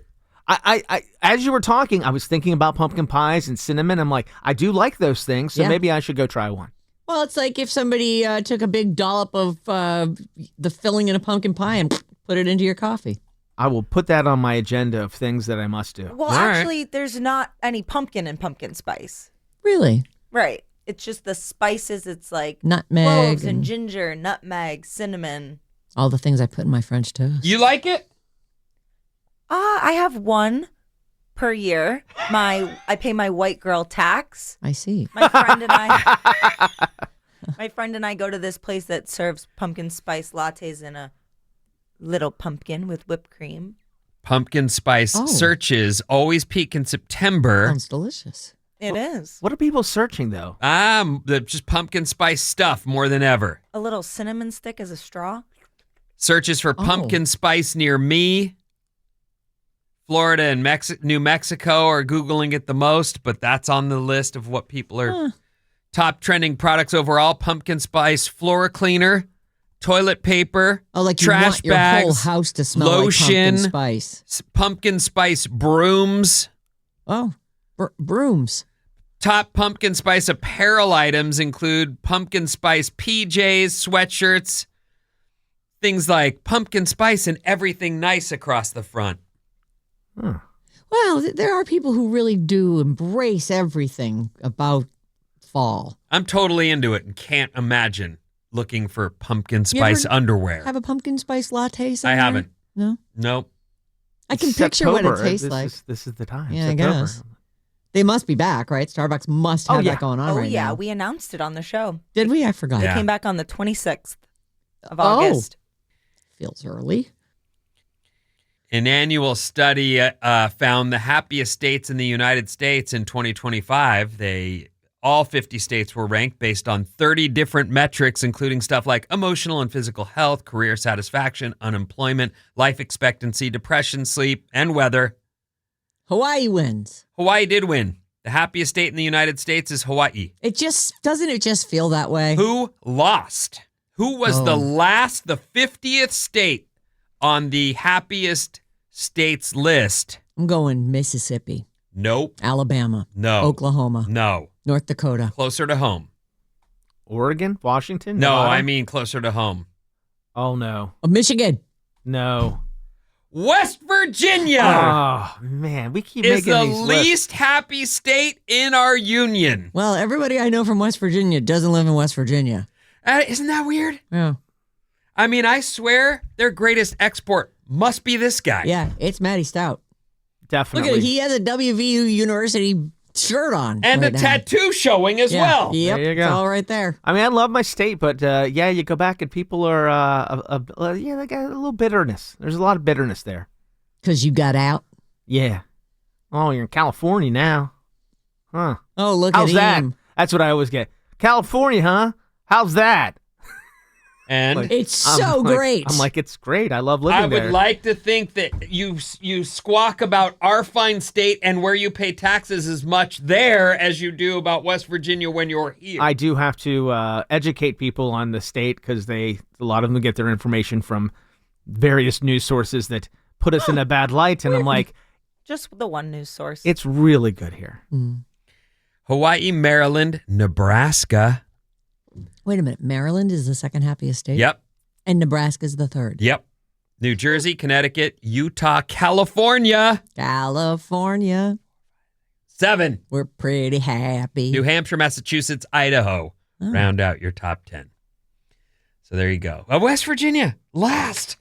Sorry, buddy. We're West always Virginia. we're always at the bottom of the list these days. We've overtaken Mississippi in a lot of the bad lists. I guessed a lot of bad states before and he's going close to home, and I was still thinking, that's best Virginia. I'm not picking West Virginia. I thought you might be talking about like I pointed Maine to the or other room something. and she goes, Michigan. I'm like, oh, son of a biscuit. Actually, it should have been Pennsylvania. For the worst, at least happy state. Well, he was telling me to do it. I said Michigan because you just were there. But then I thought to great. myself, oh, that's not even. Honestly, the Her home pictures, state. I haven't traveled through Michigan like I have many of the other states in our fine union, but seeing the pictures was surprising. You only hear about Detroit. That is true. You know, and you hear things like someone was selling a shack for $10,000 and you go, oh. And people were like, well, that's overpriced. Or actually, I guess they sound a little more Canadian than that. Oh, that's overpriced, eh? Oh, you betcha. Sarah, did you have a trampoline? I have a story about trampolines, but my kids did. I did not have a trampoline growing up, but we had your kids had, but yes, right, and that was in their life, their whole yes, childhood. when they were children. And you found that to be a good source of entertainment, or did that just go unused it most was days? used every single day. Like those kids would. I couldn't get on it because when I would pee myself because I'd had kids, and I was like. Oh, you're saying having delivered children has made the whole area a little bit more dicey. But like when I have to cross my legs when I sneeze, I sneeze, I got to cross them. And I mean, listen, I'm kegling the hell out of everything. But man, a trampoline, that kind of gravity, it's like, oh no! So that happens to you a couple times on a trampoline. You go, no, I'm not going on that anymore. Yeah. Do you really cross your legs when you sneeze? Abso-freaking-lutely. Wow. And does that completely stump any possibility, or is there that and a solid squeeze, like a no? Otherwise, there'll be a little. There could be, absolutely. Oh, I'm not my. saying that it would necessarily happen every single time, but I don't take any chances with that. If I'm sitting, I'm fine. Do you kids see what you've done to your mother? Listen, it's all real. Like there are consequences to having children. Yeah. That is rough. Mm-hmm. I have not. And actually, what's really funny about my wife sneezing, 800-400-3697. if you know my wife, you know she's pretty quiet. Yeah. And usually you have to go, what? Yeah. The one thing she does that is so abnormally loud is her sneeze. Mm. You can hear it anywhere in that. It's the wahoo! And it sounds like a freaking joke, except that's what she sneezes like. 415, I cross my legs when I sneeze and when I laugh hard. Yes, laughing hard can also do it. I have never, what a bad partner I am. I've Yeah, never maybe asked she about the doesn't. possibility that she Maybe might. she doesn't. I'm sure it's not universal. I'll Maybe text she her does and her ask. Kegels. I do my Kegels. Do not accuse me of not doing my. It's a sore spot. It's a sore subject. Nobody wants to be peeing themselves on a trampoline. I'm only trying to be honest for the other older ladies out there. That's right. Crawl under the desk. Trying to do it all the time. It's just never enough. There are trampolines in my neighborhood at a couple of the neighborhood homes, and the kids will gather for them. And then recently the missus said, should we get the kids a trampoline? They seem to love it. And I was like, no, absolutely not. Why? Because they have everything in their life and we're down to trampolines, the last thing they don't have? No. The best trampoline I ever saw was at Johnny Mosley's house. I don't know if he still has it, but he dug a hole and dropped his trampoline into it. Oh, nice. And then they landscaped around it. So it was like just a black spot in the yard.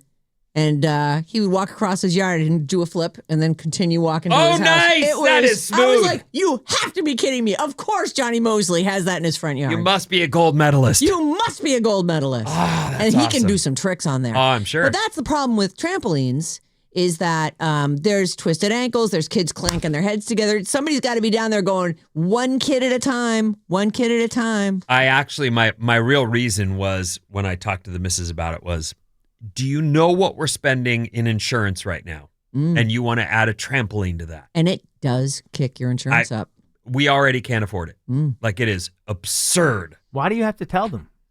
You don't, but if anything happens on the trampoline that you didn't declare on your insurance, I'm sure If that the you're on neighborhood the hook for family of the child that flew into or over the fence and landed on the cement decides to ask you to pay the bills and you say, well, I don't know that we can afford the crack in that kid's head. Let's ask insurance about it. And they went, wait, you have a trampoline and you didn't tell us? Yeah, we should have been Absolutely charging you not. a lot more. Right. So we're not covering that. 3 constructions. This is a reason to have one, though. Okay. 3 construction workers in Iowa used a trampoline to save a kid from a house fire. He was trapped on the top floor and needed something to land on. They also saved 2 other people. Oh, goodness. All 3 workers suffered injuries in their efforts to save people, 2nd-degree burns and more. Oh, my. But it looks like everyone's going to be okay thanks to the nearby trampoline. Mm-hmm. So on one hand, expensive and injurious. On the other hand, saved a life. Yes. Yes. Not worth it for me. But I mean, I like it. But we have some trees near us that have caused us to pay in fire insurance. You can't believe it. I mean, you can believe it. You live in California, I can too. believe it, yes. What's coming up in the trash, Sarah? So, let's see. The Emmys are this weekend, and it's time to play a mini game. Woo!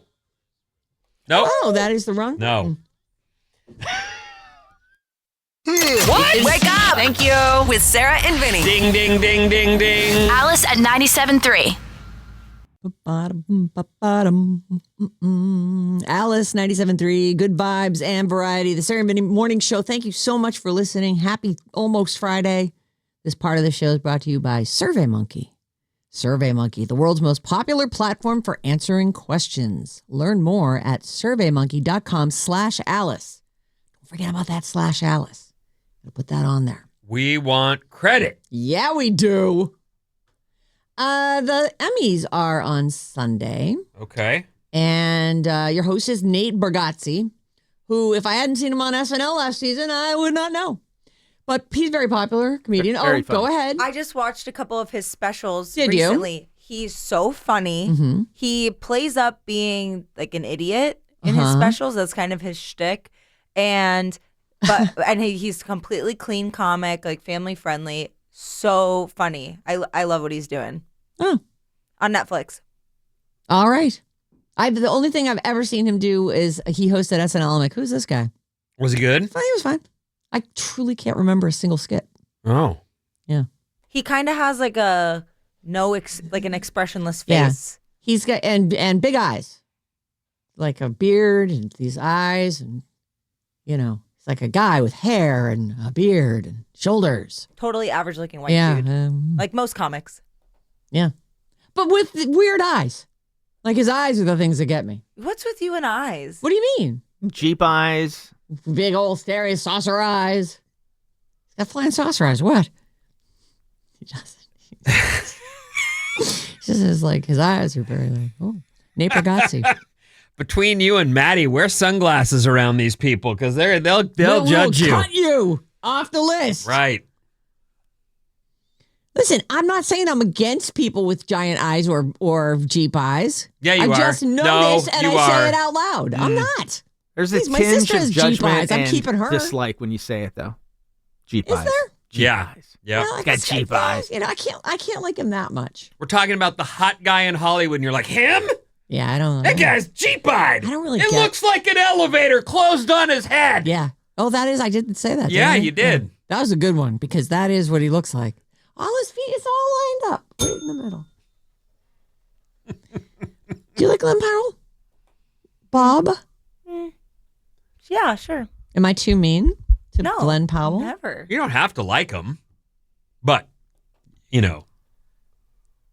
What have do pick I 'em. have to well, do? you don't have to pick them apart. No, I don't have I to. definitely didn't notice the Jeep eyes, But as then you I say. told you, I and now you're understand, like, but oh, he does look like his face I got just squished saw in him an and was elevator. like, okay, there's the next hot guy. Got it. Yeah, and I was trying to tell you you're hotter. Oh, his that's whole nice face of is you. squished to the middle of his Okay. skull.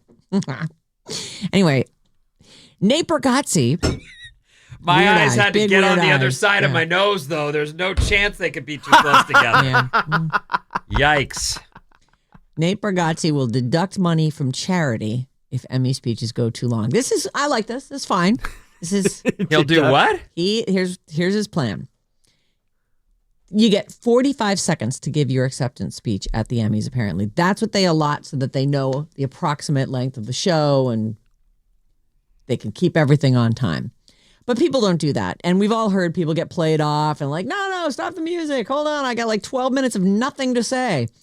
So during the show, they're going to be keeping track of this because after the show, Nate is making a donation of Nate Bargatze, the host, is going to make a donation of $100,000 to the Boys and Girls Club. But for every second that winners go over their allotted time, he will deduct $1,000. Oof. There's another catch. If someone goes under the 45-second mark, like if you just went up there and went, thank you.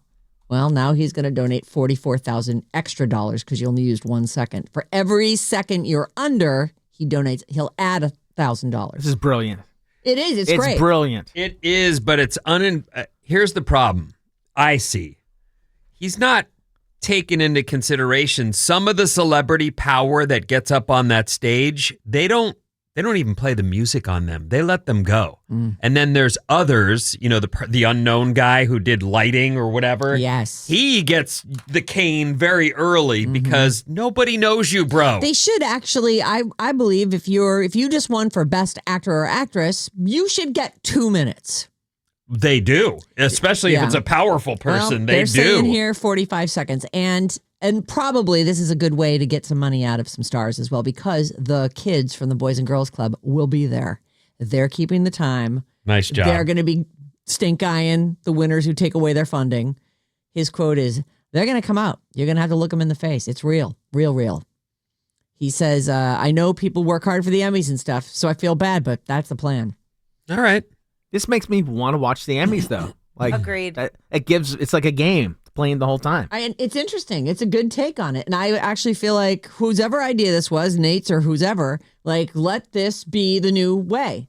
And then if somebody goes over by 2 minutes, let them pay $1,000 a second for let them also contribute. I'd be interested to see how it goes because I feel like it's easy to put that in place. It's very different to enforce it once Sean Penn, one of those surly celebrities is up there where you're like, oh my God, Adrian Brody went like 6 minutes or oh something my crazy. God, bro, please. Right. And yet no one's willing to walk out there and say, hey.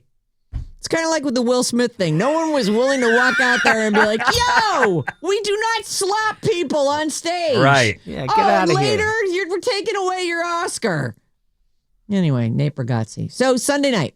Okay. If you're interested, you can watch the Emmys. So as I'm reading up about the Emmys today, I stumbled across something that I cannot freaking believe. And so we're going to play a little mini game. Oh, she can't believe it, everyone. Just a little game. Oh, my. Now, these days, they can tell exactly how many hours of a certain show people have watched because of apps.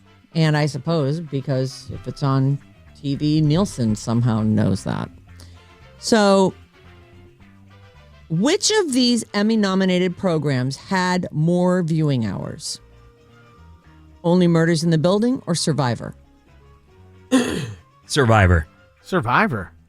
Only Murders in the Building. Survivor. Which of these Emmy-nominated programs had more viewing hours? The White Lotus or Survivor? Survivor. Survivor. Survivor. That is correct. Which of these had more Do they have viewing numbers? hours? Yes. Oh, interesting. Which of these had more viewing hours? These are specifically Emmy-nominated programs for this year. Severance or Survivor? Survivor. I got to go Survivor. Survivor. Survivor had the most viewing hours of any nominated show. Now, here's the thing. When the Nielsen ratings come out, they're never even in the top 10 anymore. Survivor, you mean? Right, Survivor, the show.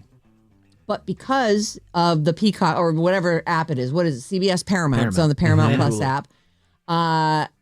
And because they can track exactly how many hours somebody has watched of something, Survivor is not just the winner of the most eyeballs on it for the longest amount of times. It's like more than double what the second place person is.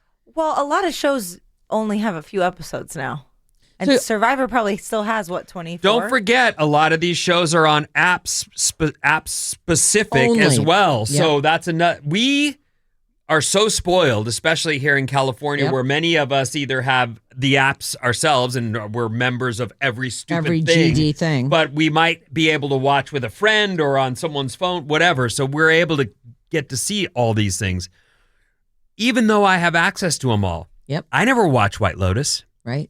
I've never seen one episode yet. I that want HBO? to. I think it's HBO. I would like to get to that point, but I'm at gymnastics on any given day, or insert run to the grocery. Right. Like you just. But if you had the, HBO Max app on your, if you were a person who was like, I'm just going to sit here and watch a show.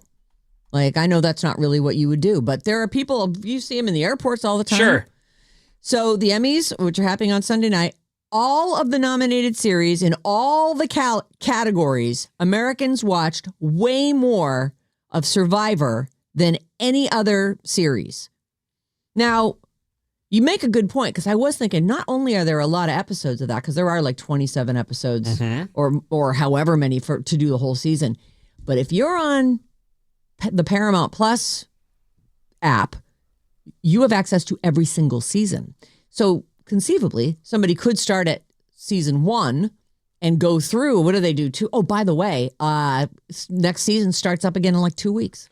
I would say, and I don't know if you have this, and they might not even be able to say, I would bet there's more people that were watching that show in real time than like that's where the max. It's free. It's not on an app. It's when you're home with your family in front of the TV. Right. 8:00. Boom. The rest of these shows are all on apps. Right. Every single one I of would them. say that's a big part of it, even though that's available, the app, and it supplements the viewing. I bet most of it happens in real time on that show as it's shown. So Survivor, which is up for Outstanding Reality Competition Series, and they say here, you may not even know it's still on. I've never missed an episode of Survivor. It racked up 462 million total viewing hours, apparently for this year. Wow. I know. The second most watched show was The White Lotus. Oh, of all the shows available, it's the really? Yes, the Outstanding Drama Series. It only had 210 million hours. And they don't Less than include half. sports in any of this, right? No, these are Okay. Emmy, and these are all specifically Emmy nominated. There are shows that didn't get an Emmy nom, and they have way more than all of these. But it's just so funny to think that of all the shows you hear people talking about, Survivor's the one that people are watching. Outstanding Comedy Series nominee Abbott Elementary is third with 184 million hours. You watch that? I haven't seen that. I have seen it. I did. Everyone was raving about it. It's just, I don't think it's for me. I was like, school thing. No thanks. Only Murders in the Building is fourth, 159 million viewers. Million hours of viewing. And Severance is just a hair below that. It rounds out the top 5 with 157.5 million hours. So I just looked at what was the most streamed programs of 2024 and what the hours were. Yeah. Bluey, 55 billion minutes of watch time. Then my Grey's God. Anatomy, Bridgerton, and The Big Bang Theory. Oh. Yeah. Those are all things with multiple episodes. People binge. Right, that you can binge, and kids programming. Bluey is, pardon me, Bluey's one of the best kids shows on TV. It is so fun, easy. It's not annoying. I mean, to me, it's not as annoying as many of the other kids shows. So I'll sit with them and watch Bluey. And there's also tons of YouTubers that use Bluey. I was just watching one yesterday, and they chop it up and do different things to it. So kids will look at their video with Bluey featured. Like, I don't know how they don't get sued, but they don't get sued. And that's one of the things. My kid goes, look at this. Look what happens to Bluey. And they chop the head off, and I was like, what? Well, listen, Bluey is big bucks because with that amount of viewers, I'm not surprised to announce Bluey gets a movie August 2027. Ah. Yeah. So they are saying, let's see, film version of the hit animation hits August 6th, 2027, according to a Disney post on Twitter. Why wouldn't you? Well, I can't think of one reason. We'll end up there, I'm sure. I can think of a billion reasons why people would. I'm sure they're like, people can't stop watching Bluey. And by people, I mean your kids.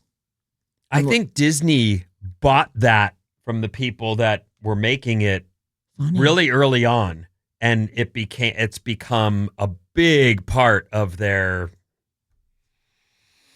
viewing for Disney Plus. What did you say? It was like a billion, 55 billion minutes. Yes. Yeah, I don't have these other ones I don't have by minute. I only have by hour. So I guess that number times 60, I guess. I don't know. I shouldn't do math. What am I doing? You should do math. I feel like you just make fun of me when I do. I don't for good reason. I have never reason. made fun of anyone in my life about math. I can't do math. So I don't ever make fun of do you hear yourself? Yes. Okay. I do hear myself. I don't make fun of people about math. I can't do it. All right. Is crying, laughing, and curled up on the ground, kicking your feet, that's not making fun? That's just like, oh my God. Yay! I'm enjoying the moment. What do you mean? Laughing and pointing? That didn't happen. Fun. Face? That didn't happen. Fun? Okay. So I read this and went, what? Whoopi Goldberg, who has hosted The View now, I think it's 18 seasons. Yes. 19 seasons, Sarah. Get it right. Oh, is that your Whoopi Goldberg? Did I do good? That's not bad. Yeah. How'd you do it? Yeah, it's good. There's a very croaky. 18. I'll argue with you. It's 18 seasons. Yeah, all right, fine. Keep doing it. Anytime I do a little quote here. She says, this is Whoopi Goldberg. What do I say, Sarah? How old is Whoopi? How old are you, Whoopi? I am 72. 75. I'm 69. She's 69. That's 2 points. That's Cheater. 2 points for Maddie. By the way, the last game, Maddie and Vinnie were tied with 3 points apiece, and I suckered you, and you fell for the first round of Survivor. So I'm sorry to say that, Bob, you're down by, now you're down by a lot because Maddie just got 2 points for being exactly right. Let's see if we can get a few more points for you guys here. I'm on a big losing streak, by the way. I know. haven't won in weeks and weeks. Yeah. Well, you haven't been here a lot in weeks and weeks. So Okay.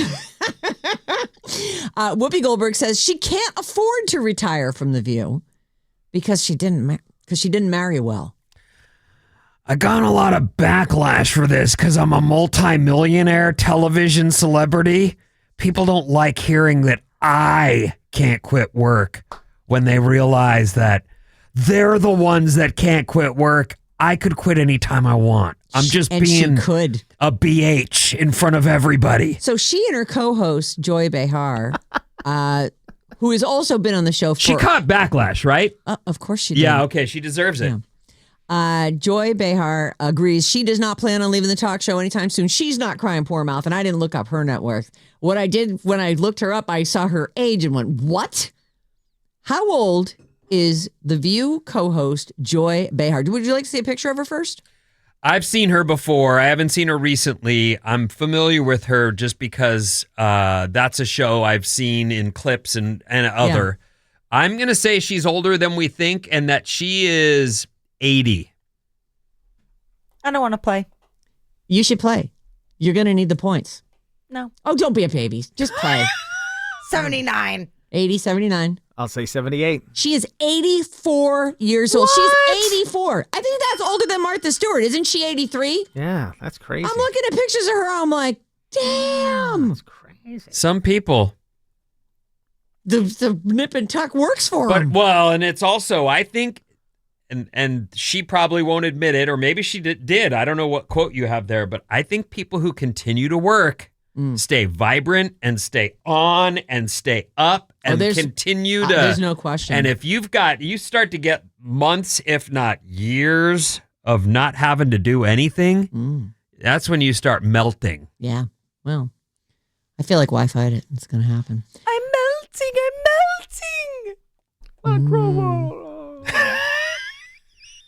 Poor Elphaba.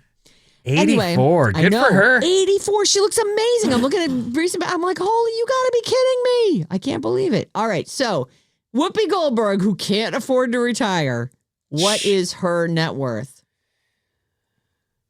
Let's have Bob go first.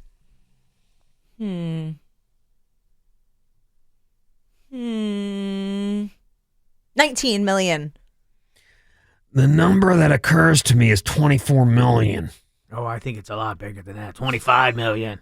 It's 60 million. What the heck? That is a point for Maddie. What is she doing that she thinks she can't retire? Like what? She's what being lifestyle is she she's living? Obnoxious She's being and out of obnoxious. touch is Yeah. what she's being. Isn't that kind of what the women on The View are known for? I've never seen it, but I feel like all I hear are like headlines of like that Obnoxious, out of yeah, touch? that they Well, say there it obnoxious is. things. Someone's watching it. I don't know. I don't know. I'm yeah, asking. I'm not. It's on. I think the last hour of our show, or maybe like right after our show. I'm certainly not watching. We the do TV know then. there's enough people out there that need to hear, watch, or see something they hate just to get that adrenaline spike. Maybe that's it. They watch it, wait for Whoopi to say, I can't afford to retire on my $60 million. Meanwhile, she's, what did we just say? 70 what? She's 69. Oh, she's 69. Okay, Yeah. so I mean, really. And she's an ex-smoker. Oh yeah, she's Not that, I'm wishing anything on her, but I'm just saying she's not someone who's, the picture of health. right. She's lost a lot of weight recently. Oh, I has think she? I think she might have even said she was on Ozempic or something. Ozempic. You know. Okay, so on the same thing where people read something that you say and go, you suck. That's wrong. I hate you. Here's one. Amanda Seyfried says, or however you say her name, she's beautiful. I love her. She's great. I kind of wonder where has she been? The last thing I heard about was Mamma Mia, but I think That was she's been- years ago, though. Oh, yeah, years she- and years. She did. She She shows was like up the and stuff. third one. So she's got a new movie coming out. It's called The Testament of Anne Lee. Oh, and she's she back. says, well, I guess. She says she made sacrifices for her latest role in the upcoming movie. So what were those sacrifices? She says, it was tough. We did make sacrifices and it was worth it. The royal we, I guess. We did make sacrifices. It was worth it. Every day was fun. We didn't just survive. We thrived. We, her. She gave up Botox and makeup and is talking about these sacrifices that she made. And as you might expect, the comment section is a fun read. Jesus. Like, I sacrificed dinner so I could feed my kids. In a previous interview, Amanda had mentioned that she had to give up Botox for a year so she could regain her ability to frown. She called it a big assignment. She says, Botox and makeup, I don't necessarily need all that in my life. I just like it. The things that I like, I can sacrifice a little. Of course I can. We did make sacrifices and it was worth it. Every day was fun. We didn't just survive, we thrived. No, she gave up Botox. But it is a period piece. And she almost looks like, I don't know what the Testament of Anne Lee is about, but she does kind of look like maybe she's a witch or something. Looks very Salem witch trials-esque. Okay. Just from the one production photo I saw where she's all, big puffy shirt and a tight bodice. It's about the Shakers.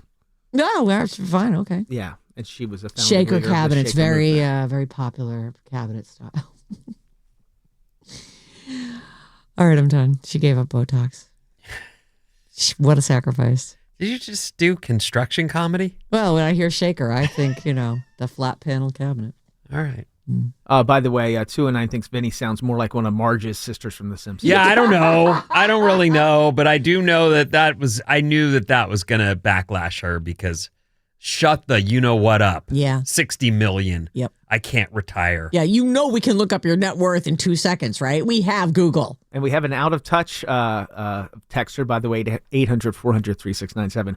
Whoopi is taking care of a large family, so 60 million might not go as far as you think. Does she have 60 million kids? That's such a funny thing to type and then look at and not be like, maybe I shouldn't send that. Yeah. These poor rich people with all their multiple homes that they have to do upkeep on and... Well, I actually was thinking maybe she is house poor, as they say. Like maybe she has a lot of real estate investments. So They she do doesn't- say that, right? Like your house poor So or she you... doesn't have a lot of free cash. Cash flow. So she needs that. Sell a mansion or two. You'll Yeah. be fine. That's what I was thinking. Or some jewelry or something. You must have some stuff laying around. With $60 million, I would think the average person is going to be just fine. But she's not the average person. All right, Vincenzo, what's coming up in the news? Did you make your bed today? After these. Sarah and Vinnie on Alice. Have a very nice day at work. Alice at 97.3. I'll never stop. Just keep on dancing. Alice, 97.3. Sarah and Vinnie, Alice's morning show. Stream Alice. You can take us with you everywhere you go on the Odyssey, iHeartRadio, or TuneIn apps. What's up, everyone? This Alice Report is brought to you by Jambar. Jambar! Jambar. If you're cutting down on processed foods but still crave delicious snacks, Jambar. Jambar. You're going to love organic Jambar energy bars. These locally made Jambars, Jambar. real food bars, Jambar, are sold at stores including Whole Foods, Safeway, Nugget Markets. Jambar, everyone. Jambars. Jambar. Jambar. Send that to the client. I think they're going to like that one. Or they'll be like, please just put that in Jane's show. Can they just read that? Can he just read the thing? Jambar. All right, I'll just read it. Fine, Jambar. No, stop it. Fine. We just like them so We're much. still waiting on our new Jambars. We do see some blue sky through the clouds here, but mostly cloudy this morning, clearing later. Still a chance for rain, but Bay Area high today, 80. Somewhere in the Bay Area today, we'll hit the 80. We touched on it at length earlier, so I'll just re-mention it once here real quick. 24 years ago today, September 11th. Yep. And we have not forgotten, don't Never worry. forget. Thursday Night Football tonight, Washington at Green Bay, 5:15 game time. That's on Prime. So if you've got Amazon, you've got this game. Such a strange new world we live in. I don't like it. No? I mean, I like life and the world we live in, but I just like football being where it's supposed to be. And now that it's all in different weird places, I find myself going, where is this one? Right. And then you find yourself going, wait, I'm watching Sunday Night Football on Thursday night? What do you... Can't you It was stick strange, to right? anything normal? Now. No. All traditions must die. All right, fine. Sad. It's a sad day when a Well, we're tradition old. dies. We just move That's on true, into right? the I mean, we young gotta- people. the young- Will they're just have fine with it. They're like, I already everything's have chaos. YouTube. Why And they're like, wouldn't I? what? We Right. totally get it. Look at Bob. Effortless. Get off my lawn, Bob. There's this cool thing called Google that I use. Mhm. It tells you exactly where to get everything that you want. I'll Thanks. send you a link. Oh, thanks. You rascal. What's that?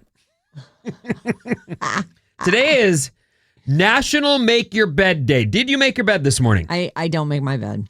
Did you make your bed this morning? I make my bed every day. Did you make your bed this morning? Nope. Usually Susan's still in it. Oh, okay. Well, that's a perfect excuse. He Did doesn't you make make it either, though. Oh, you guys, neither of you make the bed? I make it sometimes. Do you make the bed? Vin? I make the bed every day. Oh. Now, when you say you make the bed, do you just pull everything up, or is it, you bounce a quarter off of it? You can bounce a quarter off it. Oh. But I have a very firm mattress Mm-hmm. to begin with. And then I also have a very thin quilt, so it comes easily. Pulls right up. It's not one of those fluffy things where Mm-hmm. you're like, geez, it looks slept in even after I've made it. Yeah. It's tight. I only have to make a quarter of the bed because the other 3/4 are dogs. Dogs, Dog. He keeps it nice and I was flat. going to say, oh my God, dude. Did you got get another dog? Did Not you yet. adopt Scott Budman? Not yet.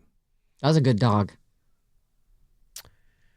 Today is National Make Your Bed Day, which is something around 40% of us do every day. I think 40%? I think a large percentage of the people who would say they don't make the bed are the ones who leave before the person who's in the bed, Yeah. and that person makes it or says, I'm not doing that. Mm. She left without making it. Why would I? Yeah. Anyway, My bed's not all that messy, though. well, they say another 60% haven't done it since they were forced to in order to get their weekly allowance. So once you growed up, you said, I'm not doing it. why? It's right where I wanted it. It's exactly as I left it. Yeah, that's the excuse I think a lot of people use is I was perfectly comfortable and climbed right back into that position the minute it's time for bed. Even my body pillow is exactly where I need it to be. If you don't make your bed every day, there are some benefits, including happiness. One study found 62% of non-bed makers admit that they are unhappy in their lives. Of people who don't make their bed are unhappy in their lives. So it's almost like you set the world straight right when you wake up by making your bed. There's a famous video that if you find it online, you'll know it's a military guy who says he's talking about accomplishments, and I think he's talking to a graduating class, but he says something like, the first thing you do when your eyes open should be to make your bed. Then you have, for sure, every day, accomplished something before you set out into your day. It's like a certain kind of order. Start the day with that. Order. And I've seen it a million times. My sponsor, when I got sober, that was like one of my first assignments was make your bed every day. Do a gratitude list and make your bed, but make your bed. And it was just for the same reason. You're getting something done for the day. Great way to start the day. Something off the list. Well, then you have to make the decision to do that. Like, I don't even think about it. I just get up, bitch and moan, put my slippers on, stumble out of the room. You know what? For the record, sure my coffee's going. Not that you need me to comment on you in any way, shape, or form, but you've come a long way. Well, I gave up. I mean, is what I did. I stopped fighting it. When I first met you, the story you would tell about how your alarm goes off 10 times, plus there's another alarm clock across the room, and I'm like, what about your husband? What about him? I don't know. It seems kind of rude, but okay. I needed him back in the olden days because if I didn't turn off my alarm, he'd start kicking me, and that was helpful, to get me awake. But I just finally started going. I only have one alarm, and it is across the room, and I get up, and the bitching starts. The irony of you being the one that left the bedroom, though, is shocking to me because I remember the stories of how you would, I snoozed 10 times before I actually... Which was ridiculous. What I did was rob myself of an hour of sleep. Right. Just hoping that I would have 9 more minutes. Oh, God, if I hit it, oh, no. That other one across the room is going to go off. And it would just be like this thing where I was like fighting with myself for the whole last hour. So finally I just said, this is what time I need to get up. I do have one safety alarm just in case, but I just get up. Sleep is another benefit to making your bed. According to the National Sleep Foundation survey, a made bed contributes to healthier sleep habits and better rest. Oh. I don't sleep that great in general, but I still make my bed. But that's because you're not having to untangle the bed right before you get to sleep? You know what I have been doing, which helps? I'm listening to this is pathetic. Don't tell anybody that you heard this from me. I listen to bedtime stories, and they actually work. Like on the Calm app or it's just the story boring. starts. I'm in it. I'm paying attention to it and not thinking about whatever else happened during that day. And I'm asleep before. It doesn't keep me asleep, so that's another struggle. But whatever, they actually help. Yeah. Like, That's sometimes I'll listen to a book. I'll listen to Ready Player One because I've listened to it 50 million times. It doesn't matter if I fall asleep during it because I don't have to look for a new place. I've heard the thing so many GD times that I just start it, and it's a pretty calm delivery. It's exactly what this is, except these are designed for sleep. So there's no moments where, the car chase happens. Right. That can be like if they're all of a sudden, the narrator's all of a sudden yelling, I'm like, what? You're right. These are designed specifically to just lull you down. Here are some details you can't possibly care about, but we're talking to you now, and hopefully you're already gone. I have a question. Yeah. Remember you teased me personally with that story about Mars? Yes. I'm not going to get there right now, but it's coming. Okay. I just wanted to nice remind try. you. Don't worry. Because you did the other one with it's not what I've set UFO. up for now. Okay. They say in one poll, 42% of bed makers say it would be a turnoff if a partner left their sheets untucked, as in they want to come into a cleanly made bed. If you're bringing someone home and you know that your bed's not made, I would say you do that thing where you say, wait here for 30 seconds, please. And run in and fix it. It's very Love Actually. First you go, so happy. And then you pick up all your stuff, shove it in the closet or under the bed, make the bed. How about a fast fact? I love fast facts. You know that. Marilyn Monroe Oh. was born the same year as Hugh Hefner. She was born June 1st, 1926. 26. And he was born 2 months earlier on April 9th. For those youngsters out there in the world, I believe Marilyn Monroe helped him launch his magazine. I think she did She some was of first. the early, She was the first episode or Issue. there. Marilyn. Marilyn was just such a tragic story. So fabulous. Game of Thrones Yeah. and Friends Bum, bum, bada, bum, bum, bada, bum. had roughly the same budget at $10 million per episode. Well, I'm surprised That's their that's salaries. I was going to say, I am surprised that that's all they budgeted for Game of Thrones.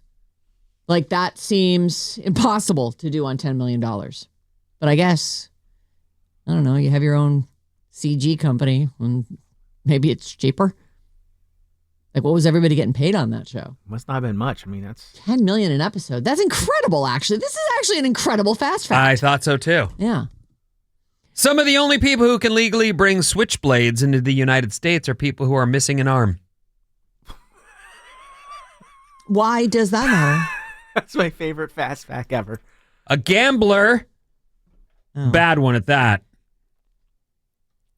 This guy jumped off a Royal Caribbean cruise in Puerto Rico last weekend because he wanted to skip out on his gambling debt of $16,710. So he jumped off the boat. He'd run up this bill, this gambling debt, in the casino on the ship, and then was caught on surveillance jumping into the water near the shore where he was picked up by people on jet skis, running from his debt.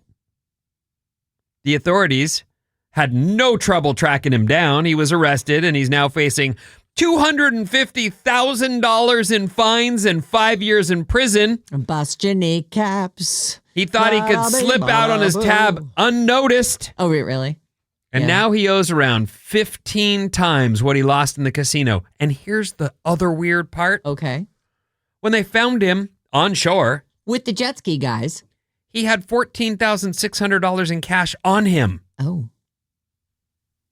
So He was really only in the hole for like $2,000. I will tell you this as a person who occasionally has cash, but mostly never does. Cash, when it's in your hand, you don't spend it nearly as much as you will when you're clickety-clacking on the internet or even with your credit card. No, you're right. I will boop something at Whole Foods and Don't even look at it. Boop. wow, I just spent $270 on groceries.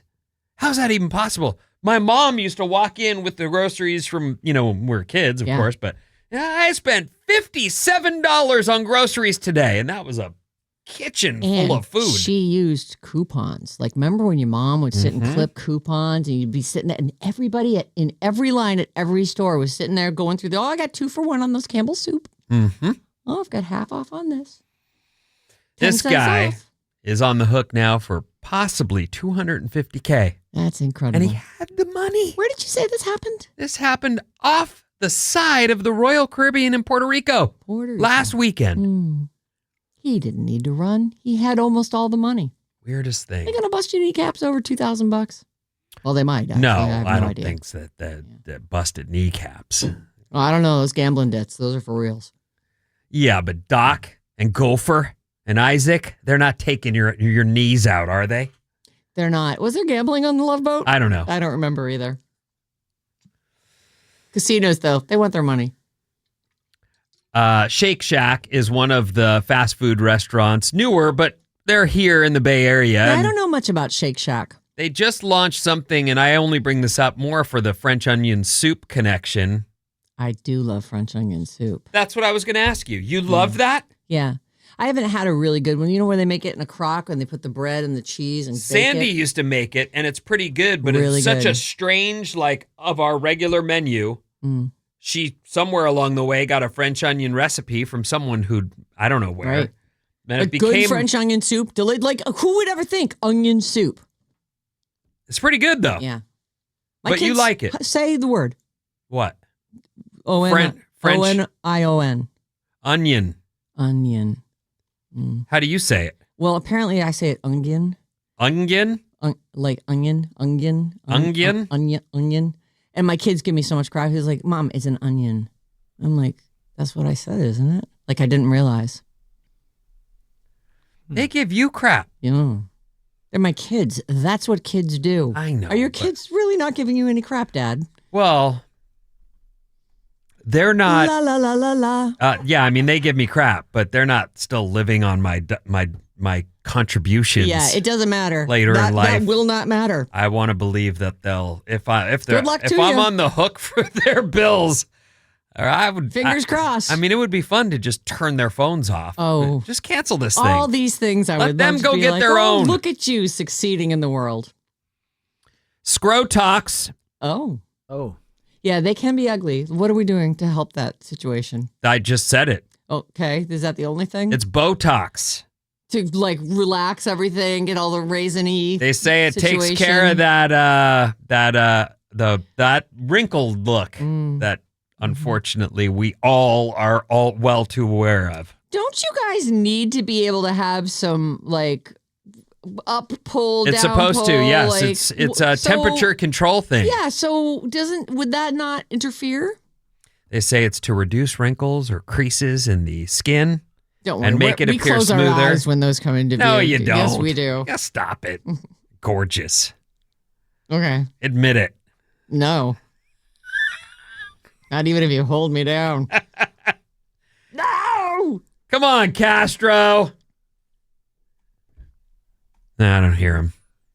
Can you hear him? No, they're not yelling. Even they are like, Dad, those are fugly. No. Yeah. Oh, no. Bob says so, too. 800-400-3697.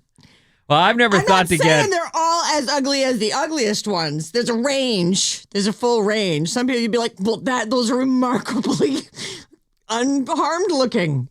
The rest of them, though, it's just like, Jesus. I'm You sad. should Botox those. I'm sad to hear this. Yeah, I'm saying don't bother Botoxing them. There's a lot of this going on when those come into view. What? That doesn't I'm make just kidding. They're amazing. Okay, that's more like it. I was going to say, I mean, when I see a naked lady, I am Because we don't have balls. interested. All right. I feel the same way, and I think it's because me and Sarah are both a little bit gay. Oh, Oh. what? You think that's it? Maybe. I have definitely seen her I've seen her make out with dudes too, randomly, but I've seen I her got drunk in Vegas and made out with a bunch of girls. a bunch. Mm. And kept a girlfriend by your side the whole time. Yeah, she was definitely into me. I had to break up with one of the girls, though. She was a little too into me. Yeah, I was remember. like, I think this girl might follow me home. Well, also she was an intern, which is really not. She was an ex-intern. Okay. But she was definitely way too into. I was like, nah, you want it too much. I don't want to. Yeah, you plowed through a field Yeah, that night. It was fun. it was fun. What's coming up in the It's trash, crazy. Sarah? Ed Sheeran's new record and Family Feud. What? Wake up! Thank you. With Sarah and Vinnie. Ding, ding, ding, ding, ding. Alice at 97.3. Oh, what a flowy little song. Alice, 97.3. Sarah and Vinnie, Alice's morning show. Good vibes and variety. And tickets for Leve. All this week, Jane's got them. 305, 405, 505, and 605. Every hour of her show, she'll give you a code word. You text that to our contest line, 20357. And you're in the running for a pair of tickets for Leve. Last chance on these. September 29th at Oakland Arena. That's the date of the show. Courtesy of Golden Voice. So there you have it. You want some tickets? You got to listen to Jane. Ed Sheeran, remember when he did all the math albums? Yes. Now he's doing the tape recorder albums. So his new album, Play, is coming out tomorrow. And the next one will be Rewind. Oh, Yeah. cute. Okay. He's also doing Pause, Fast Forward, and Stop. I mean, he's assuming he's going to have a career that extends that long, huh? I saw an interview once where he was like, Quentin Tarantino's doing 10 movies, I'm doing 10 albums. And he's had all the names planned for a long time. All right. Well, good luck to him. Hope it works out. He also has shared plans to record an album to be released after his death called Eject. Shut up. Okay, that's cute. That's That's real? real. I find as jokey as we are being in the moment, I would say I found him to be a delight when we met him. Oh, he is. Like, He's just lovely. really A lovely person. Chill. He is. You know, I feel like he's absolutely great. And one of his shining moments, and the one I always think, whenever I think about Ed Sheeran, I think about the movie Yesterday. Yes, he's in that movie, and he plays himself, and he pitches a tantrum, and he's great in that movie. If you've never seen Yesterday, if you love music and you've never seen the movie Yesterday, well, now you know what to watch this weekend. I'll tell you my moment. We should make it the movie. The thing I remember. Don't tell her what to I'm just do. suggesting. Leave her It's a be. suggestion. Look at her. She's shaking her head. She's I like, stopped "Could making you eye stop?" contact as soon as she looked at me, and I was like, Yeah. I don't want to make that. is it better or worse than Across the Universe? The other Beatles movie. This isn't a Beatles movie. Yesterday? Yep, it's not a Beatles movie. The Beatles are figure into it, but it is about a They're guy. very much featured. Yes, very much featured. Isn't it- It's a crazy movie about the only person on earth who remembers the Beatles. Is that not a Beatles movie? It's Okay. debatable. Yeah, It's debatable they for are sure. 100%. They're in the movie. I see. Things turn out really different for them too. We're backstage. I believe it was a Winterland event, but I don't know. I think it was Winterland, And I think we've it was been- at the Masonic. We've been gotten. We've been told, get up here. You got to go introduce Ed Sheeran. It's time for you guys to get out there. And here's the things you got to say. And we get handed these cards. And we're walking through the backstage area. And I'm first person coming up the stairs.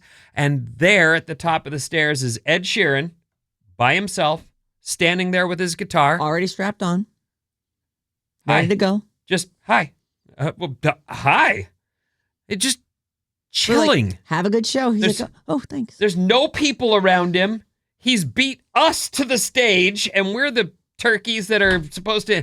I just thought, this guy's bitching. Mm-hmm. What a rad dude. And he walked out by himself and just played with his little looping pedals. It was He's great. a badass. He There's no is a question. badass. You'd look at him and go, nah, but then you find out. You and I remember. I think we watched when he was the musical guest on SNL, or saw him on something, Vinny, where you and I were both like, he's just like the coolest cat. Mm-hmm. Like he's a nerd and a dork and whatever. But when he's playing music, and he is just like every part of his body is relaxed, and he just looks like the coolest guy you ever met. Mm-hmm. Ed Sheeran, another new album, ready to go, locked and loaded. He says it's 2 months off being totally locked and loaded. By the way, he's got a new record that's coming out this week. It's called Play. The next record is called, I think it's called Rewind. Hold on. Let me make damn sure. It's all right. I think it's Rewind. We won't hold our breath. He says, I made Play and Rewind at the same time, and we finished Play first because it felt like the most exciting one. So Rewind is, I'd say, 2 months off. Oh, So we've got another one coming right around the corner. not that exciting, though. Yeah. Not as exciting. That's what the quote. It's a bit of a downer. Ah. All right. I made that part up, but probably, right? Oh, I was going to say, those are the songs people love that he makes, the sad ones. It is true. The romantic ones. Yes. I just loved him on Game of Thrones. No, I reject him on Game of Thrones. Everything about that scene was wrong. There's no way some, 15-year-old girl is stopping by a band of random dudes in the woods. Well, she to was listen to them play. badass. She's not a random girl. She's Still, someone. Come on. Even just the fact that she's traveling by herself, I'm like, oh my God, the danger. Wasn't she pretending to be a boy? No, at that point, she's No. Arya. Oh. She was fully. Still a badass. Yeah, no question. Yeah. Still 5 nice guys hanging out listening to Ed Sheeran singing songs It was in the great. woods. It was awesome. Mm. He was great. I liked that he was obviously so into the show that he Wanted to be on wanted it. to be on it. Him in that Starbucks cup. Yep. Oh, that's right. That There was a Starbucks that took me right out of it too. Although I didn't see that Yeah. in real time. Like apparently there's a Starbucks cup on the, I don't know, whatever the feast table was that they're all eating at. And people noticed it, and then HBO went back and blotted it out. So it's, you can't find it anymore. Oh, good. I love a good blot. Yep. They changed it into a chalice or goblet of some kind. Perhaps a beer stein. Okay. This is just funny. Or I think it's funny. We'll find out. I'm going to ask you a question and you tell me if this is a Family Feud question. Name a Britney Spears song that describes you in the bedroom. Yeah, Vinny. Darn it. I don't know any Britney Spears songs. Shoot. Sorry. Baby. Yeah. Womanizer? For you? No, you can guess too. Oh, okay, Womanizer. All right. Oops. I did it again. So last... Boy, that was a real bummer. I thought for sure. I was ready. I had my hands out in front of me like they do when they do that. Yeah. And then I just realized I don't know any songs. Any of them. Good answer. Yeah, they always yell good answer. Good answer. Darn it. Survey says... Okay, so Womanizer and I Did It Again. Yeah. Would have been a good... And that was probably those would be two really good answers, I would think. They would be good Toxic. answers. Oh, funny that you say that one. So here's the thing. The survey has been taken, and there is a correct answer, but we won't know until tonight or later today. I guess whatever episode airs today, it stars Lainey. Now, Lainey Wilson she's the bell-bottom girl. She's on Yellowstone. Oh, she's the singer. She's a singer. Okay. So she and her fiance, they're going to be on Celebrity Family Feud tonight. Ugh. And they were going off against someone named Leanne Morgan. I don't know all these country stars. I assume Leanne Morgan is a well-known person. She's well-known. So they walk up to get the party started. You know, there they are in the middle. Facing off. Name a Britney Spears song. Womanizer! I didn't even say, okay. Good, solid guess. That's actually, so I was thinking, because they only guessed two things, and I think we have the clue. Yeah, let me play. Here we go. Oh, hold on one second. Let me turn the music off first. Hit me, baby, one more time.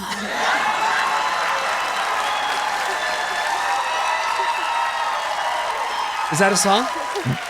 Hit me, baby, one more time. Hit me, baby, one more time. Oh. Number 2. Oh. Toxic. That's Leanne. That was one of those songs. Toxic, I think, was number 3. That was number 3. Okay, so... They keep it. No, this is I think that if you, maybe they do. If you win, you get to bring it to your if side. you're just higher. All right, so to know the number one song, survey said, which it has to be "Oops, I Did It Again," but I was also thinking there's a song called "Lucky." It's "Lucky." In the Okay. bedroom. But then "Womanizer" I think is a good one too. What's That's the one also the where name it's- of a toy, and it doesn't. The Womanizer? Yeah, it didn't work for us. You tried it out. Well, She yeah, was she like, just "Give me like, my other one, I want forget that this the one." one thing. Get rid of that. So we don't know what the number one answer is, but you can check it out in the episode. Apparently it's an ABC show, so it's on regular broadcast television. But then as of tomorrow, you can get it on Hulu. So they must have like all the old episodes of Family Feud. Steve Harvey's now been hosting that for probably a decade. And every time I see a clip of it, I'm thrilled. It's hilarious. I like him too. He's so funny. Guess where he went to college? Oh, WVU. West You Virginia know it. University. West Virginia. That adds up. I grew up with Richard Dawson. Yes. yeah. And Is that the one who kissed people? Yep. every single person. He would kiss you. No, Not the boys. Only every the girls. single woman. Every single woman. Womanizer, baby. That so would not fly today. And also should not have flown back then. We all knew about communicable diseases, didn't we? Maybe they asked everybody backstage, like, got any oral herpes or anything that we could, give to I'm going to Richard guess Dawson? they didn't. Because what the actual I think fudge? Guess No. here's a little quick quiz. How many years has Steve Harvey hosted the Family Feud? 15. 16. 13. Vin for 2. Oh, for 2. 15 years on the dot. Wow. It's been a long time. I can't give you points. Yeah, You you just can. did. You just gave him points. Mhm. By the way, going into the game, Maddie is ahead with 6. Vinny, you just caught up with 5. And Bob, you've got 2. At a deficit. Remind me not to do that again. I'm a big loser. Gave myself a facial. baby. Yeah, you weren't even eligible for any points on that one. I love when he goes, "It's a family show." Like he leads you to say an innuendo, and when you do, he's like, "Well, I can't believe you said that." Yeah. It's a family He has his show. moments where I do really, I think he's got real charm. It's not surprising. Well, how long? Did you say 12 years? 13 years? 15 years. 15, yeah. It's been man, time just flies. Yes. It's crazy. Yes, it does.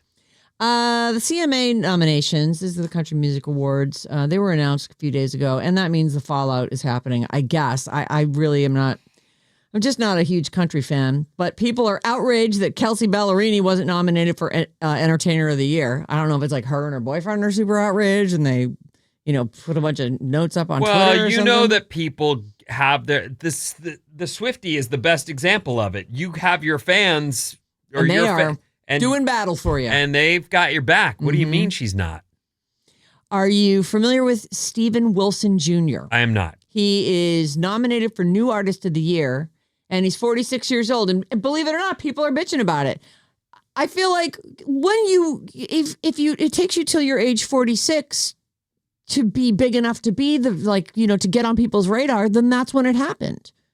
It's not like we're picking babies or children. I feel like I don't mean, if this comes off like disparaging country stars, I don't mean to at all, but who's the big guy that was with Chicken Fry? Oh, Zach Bryan? Zach Bryan, yeah. Zach Bryan is someone who, if I read the story correctly, was in the military and just had a guitar and would write songs while he was in the military. And this is a guy who had not gone through the normal channels, but was posting his videos and went from guy in the military on Instagram or whatever on TikTok to huge star selling out arenas.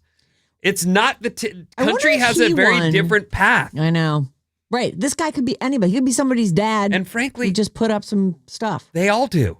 Like, look at Kelly Clarkson. American Idol, the first winner. She's one of the best voices we've got in the world. No question. I feel like Kelly Clarkson probably would have made it at some point anyway. But thanks, American Idol. Mm-hmm. That's me popping her up. And you hear about people. Remember the story of the Lincoln Park kid, Chester. He was someone who was about to quit music. Yep. He'd had it. He was too old. He'd been, and he was like, this is the last chance. Someone recommended I go turn a tape in for this band Lincoln Park. I don't even know if they were named yet, but he drove the tape to the record building from his house from in Arizona. Yeah, and then handed it in, and next thing you know, he's a star. Yeah. There's weird, different paths. Yes. So, and I concur. And so what? The guy's 46 years old. People are bitching like he's too old to be a New Artist of the Year. All right. Steven Wilson Jr. is the guy we're talking about. I agree. That doesn't make any sense.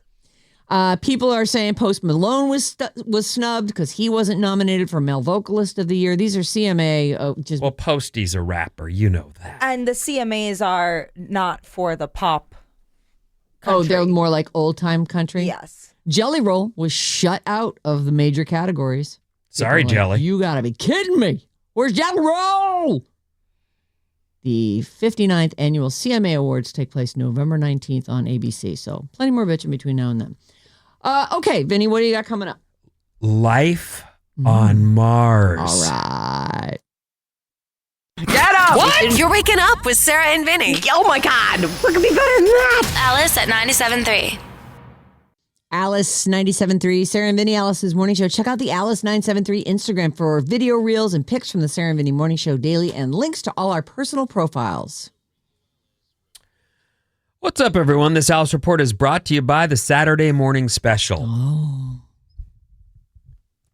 Get your Sarah and Vinnie 6 days a week with the Saturday Morning Special, 6 to 10 a.m., the best of what happened on the show the past week, every Saturday morning on Alice.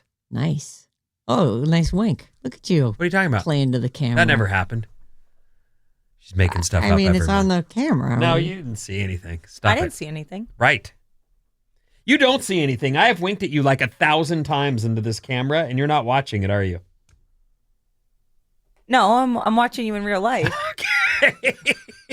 But later, when she looks back at the video, I'm sure she would see it. It's just me acknowledging. I realize I've often it's because I've moved my mic in the way, which I've been given the business for. Did she put a little mark down? She hasn't yet, but Oh. this is just inside business. Okay.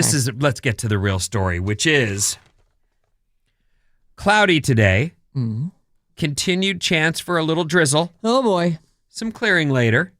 The Bay Area high, 80 degrees. Still that kind of muggy thing. Yeah. It all moves out tomorrow. And we have a great weekend ahead. Awesome. Great. Sunny, pretty, nice. Fantastic. Weekend ahead. I got a busy weekend. And not too hot. Right. There is another even warmer weather pattern ahead for the beginning of next week. But for now. Oh, boy. Really? Yeah. We're getting that heat wave? Well, yeah, these things happen. Summer's last gasp. Right. But Friday and Saturday and Sunday should be nice. Sounds wonderful. And I've got a big weekend ahead, so you know. Yeah. Me too. We're up like the weekend. Woo! What do you got going on?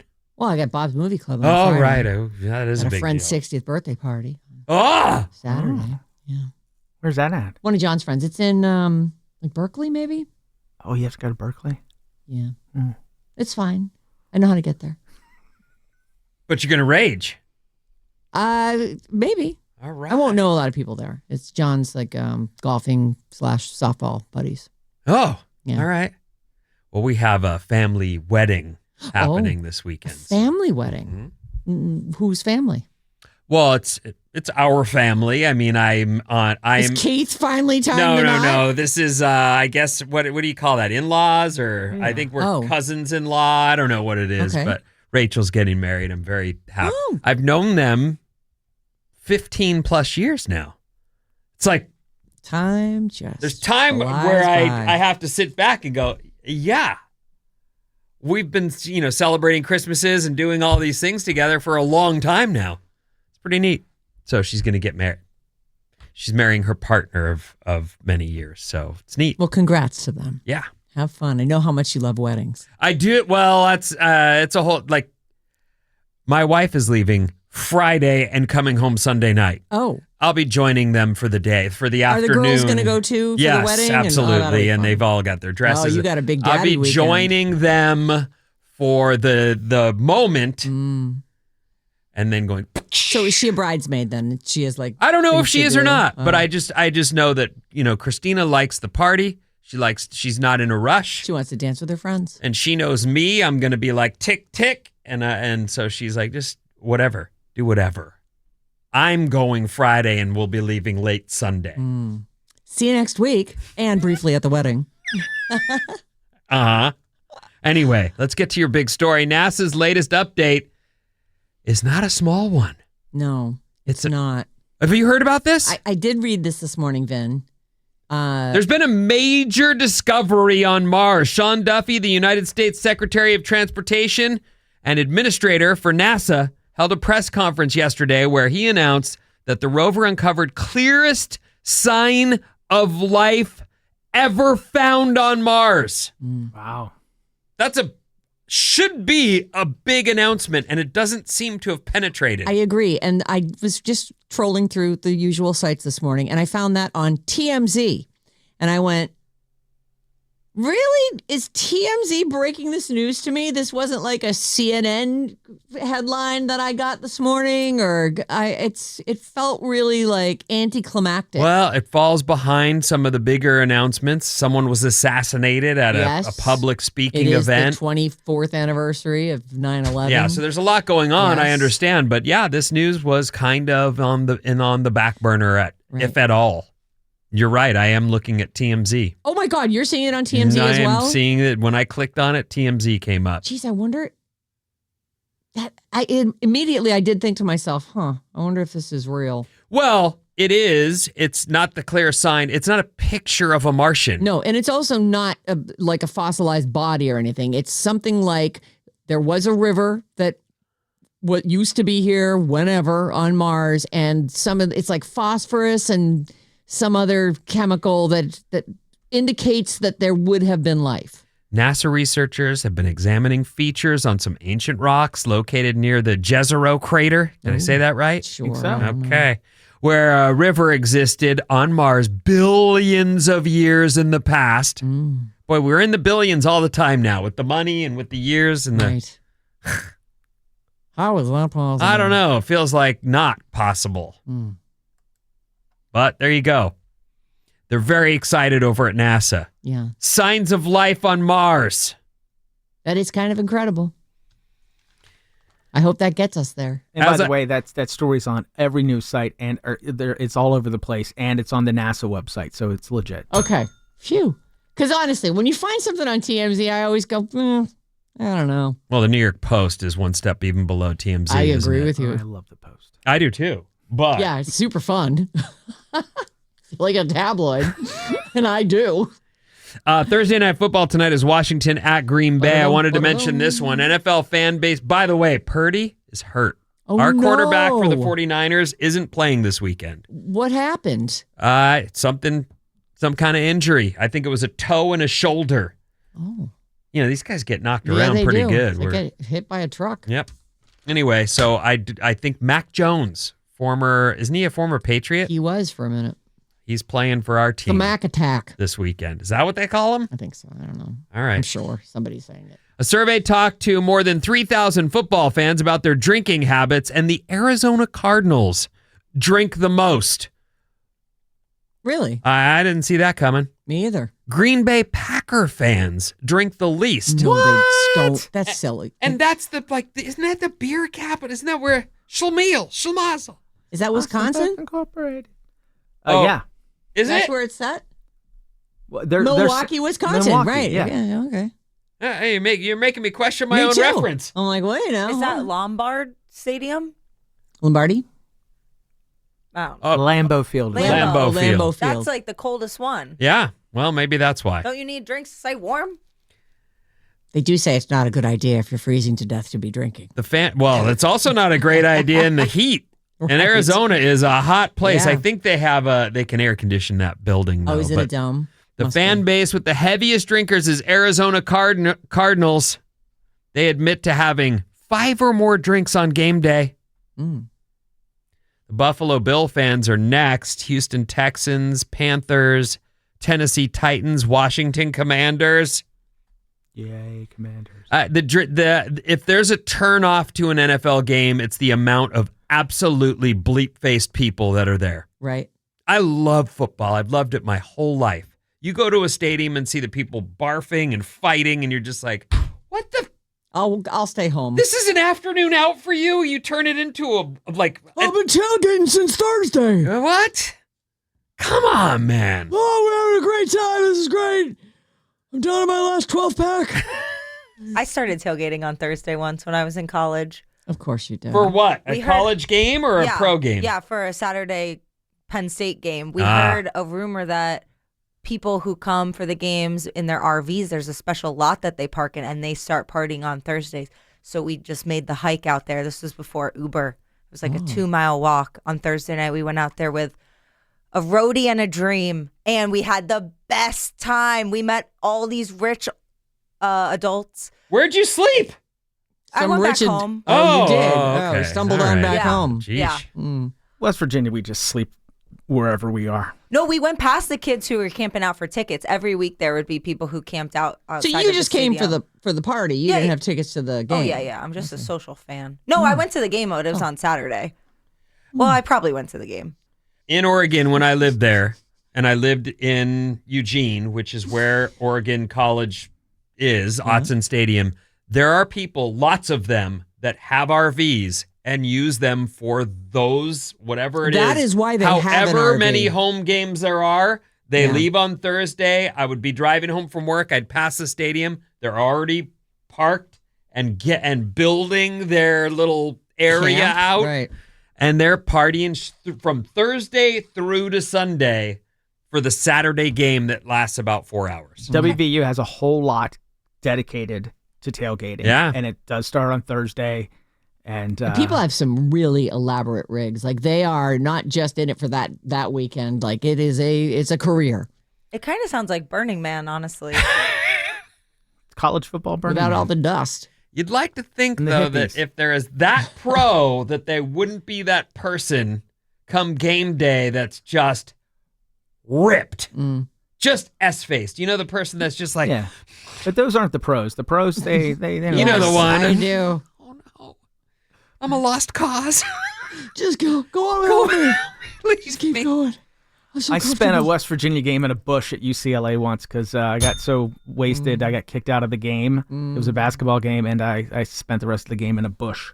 Good job, buddy. Boy, Yeah. you and Vinny have a lot in common. Yeah, Good I've done a Bushman. Not at a all. moment in the bushes as well. The 6 rudest things you can do as a house guest. Stay more than 2 nights? Snooping. Oh. Don't peek in people's medicine cabinets or start rifling through their drawers. Yeah, that feels invasive. You need tweezers? Ask for them. Mm-hmm. Making a mess and then hiding it. Spilling wine on the couch. Let me just put a throw pillow over Yeah, that. don't cover that up. If there's kids in the house, don't let them take the heat for your mess up. Telling them how to parent. Getting in on the action when the parents are parenting, don't join in. It's not a whole household event. No, your commentary is not necessary. Keep that to yourself. Yeah. Zip it. Not pitching in to help. Tidy up. Do some dishes. That's one thing. Christina throws a lot of parties, but Trina always hangs and does dishes. Always. Every time. That's a good friend. And I appreciate that. She is a good friend. Yeah. I appreciate that because I'm the dish guy and I'm always like, oh God. I go to place bed is at a like disaster. Well, I go to bed at 8. Right. 9. And the you look party around goes going, on long, much past my bedtime. And when I get up in the morning, it's all clean. I know how that happened. Thank you, Trina. You're the best. Trina. By the way, I did ask Christina. She said she does not tinkle when she sneezes. Oh, okay. But she did have a gap in her abs that took forever to heal. Did you have that? No, I didn't have that. It's called, I looked it up because it's gap? It's a real thing. It's called diastasis recti. Oh. It's 2 vertical muscles in the abdomen that separate during pregnancy, and it takes a while, if at all, for them to come back together. Back. Almost sounds like a hernia almost. It kind of does. Yeah. And I remember her saying it forever. Feel this. Feel this. Yeah. It was like, did she have a C-section with one of the kids? No, but there was trouble. She did get dragged into the ER from. I remember. Like they just pushed that bed out, and there I was with the baby going, "Are you sure I should be left alone in here? It's your kid. Deal with it." I don't even know it. Oh my God! It was like a full-on, like mash unit, just and then poof, silence. And there I am. They're actually incredibly efficient, and you don't even realize that anything's going wrong until suddenly there's a team of masked and scrubbed people. I don't know if there's a name for when the placenta doesn't come out, but that was what had happened. Yeah. They had to go get it. That's right. I remember that. Anyway. I mean, I remember you telling me about that. I now hear the game music. It's time to play a game. Well, you let's let Bob decide, since she. I thought you two were fighting. But I don't want to play. Oh, don't be a baby. Oh, don't be a because sore you loser. feel like you can't win. Is that why? She's from the generation. They've got to get an award. Everybody's got to get a trophy. Everybody's got to be great. Nope, we're going to learn you. You can have this lose. shell if you lose. Oh, what a cute gay shell. Why are you giving away your cute gay shell? Because Didn't she your daughter won't. make that? Yeah, well, my daughter makes all kinds of stuff. Okay. You get a should replacement see unicorn shell? The glass, underneath the glass on my, I guess that's the kitchen table.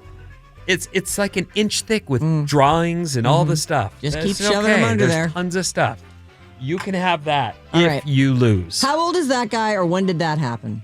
When did that happen? All right. Well, obviously, one of the things that happened on this date 24 years ago was 9/11. We were attacked. And we talked a lot about that today, or a few times about it anyway. So that I won't be asking you about that. No. Here we go.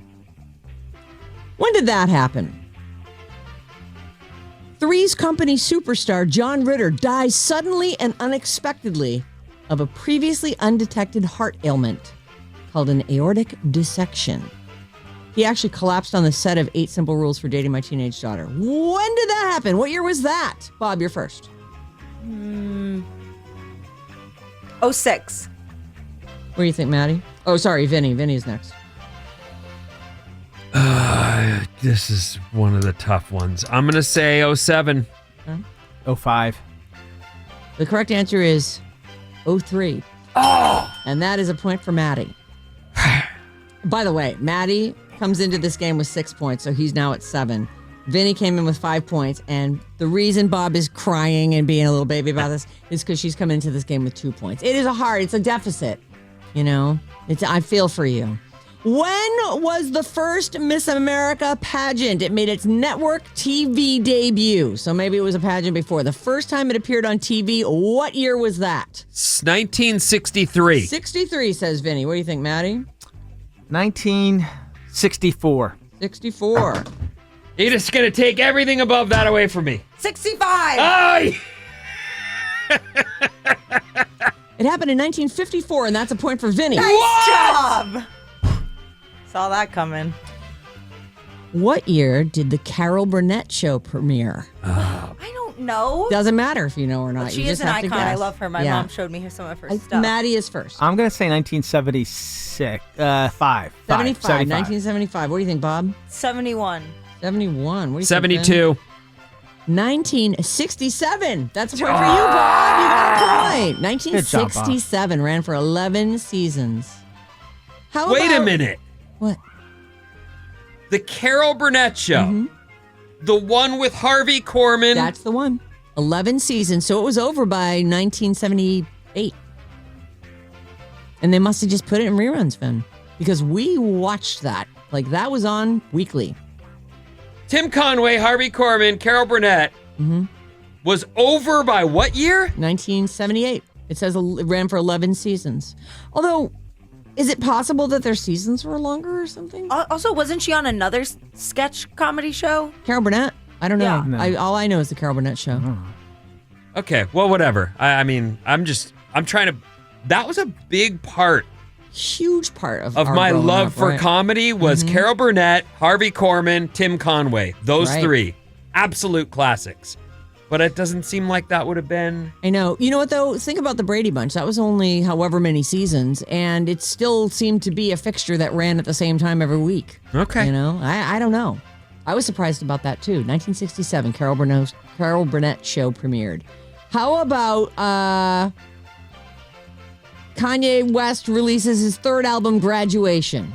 Maybe that's one that Bob can feel confident about. I think, Maddie, you're first on this one. Let's see. His third album, Kanye West's third album, Graduation, came out in what year? 2002. 02. 04. 04. 05. 07 is the correct answer. I was going to say 06 and then... Now it's But you tied. didn't. It's tied 7-7. Maddie and Vinny. Bob, you have 3 points. I mean, you can still guess, but here we go. I didn't want to begin with. I know. Somebody get the ambulance going. Well, no offense, but most of the stuff happened before I was conscious. Little House on the Prairie debuts on God, TV. are you kidding don't have to me? worry about it. You're out of this one. The Little House on the Prairie. This is Michael Land and Melissa Gilbert. You remember the sister Mary? She went blind at one point. That show was on forever. When did it start? When did Little House on the Prairie debut on TV? And I believe this is you first, Bobby. Was it in color? Yes. Yes. 79. What do you think, Ben? 75. 74. 74 exactly, and by a score of 9-7-3, Maddie's on the show. You darn right I am. Maddie, he's on the show. It's Maddie, he's on the show. It's Maddie. Yeehaw! Give me that shell. Yes, you can. Give me that shell. I want You that can shell. have one of my cookies too. Oh, No, give those to your daughters. there's two Believe cookies, me, two they don't need daughters. cookies. There it is. All right, goodbye, everybody. See you later. Keep it here on Alice All Day. Mason's up next, and Jane's got tickets in every hour of her show to Leve, and we'll see you back here on Friday. That's right, man. Sarah and Vinny on Alice. Have a very nice day at work. Alice at 97.3.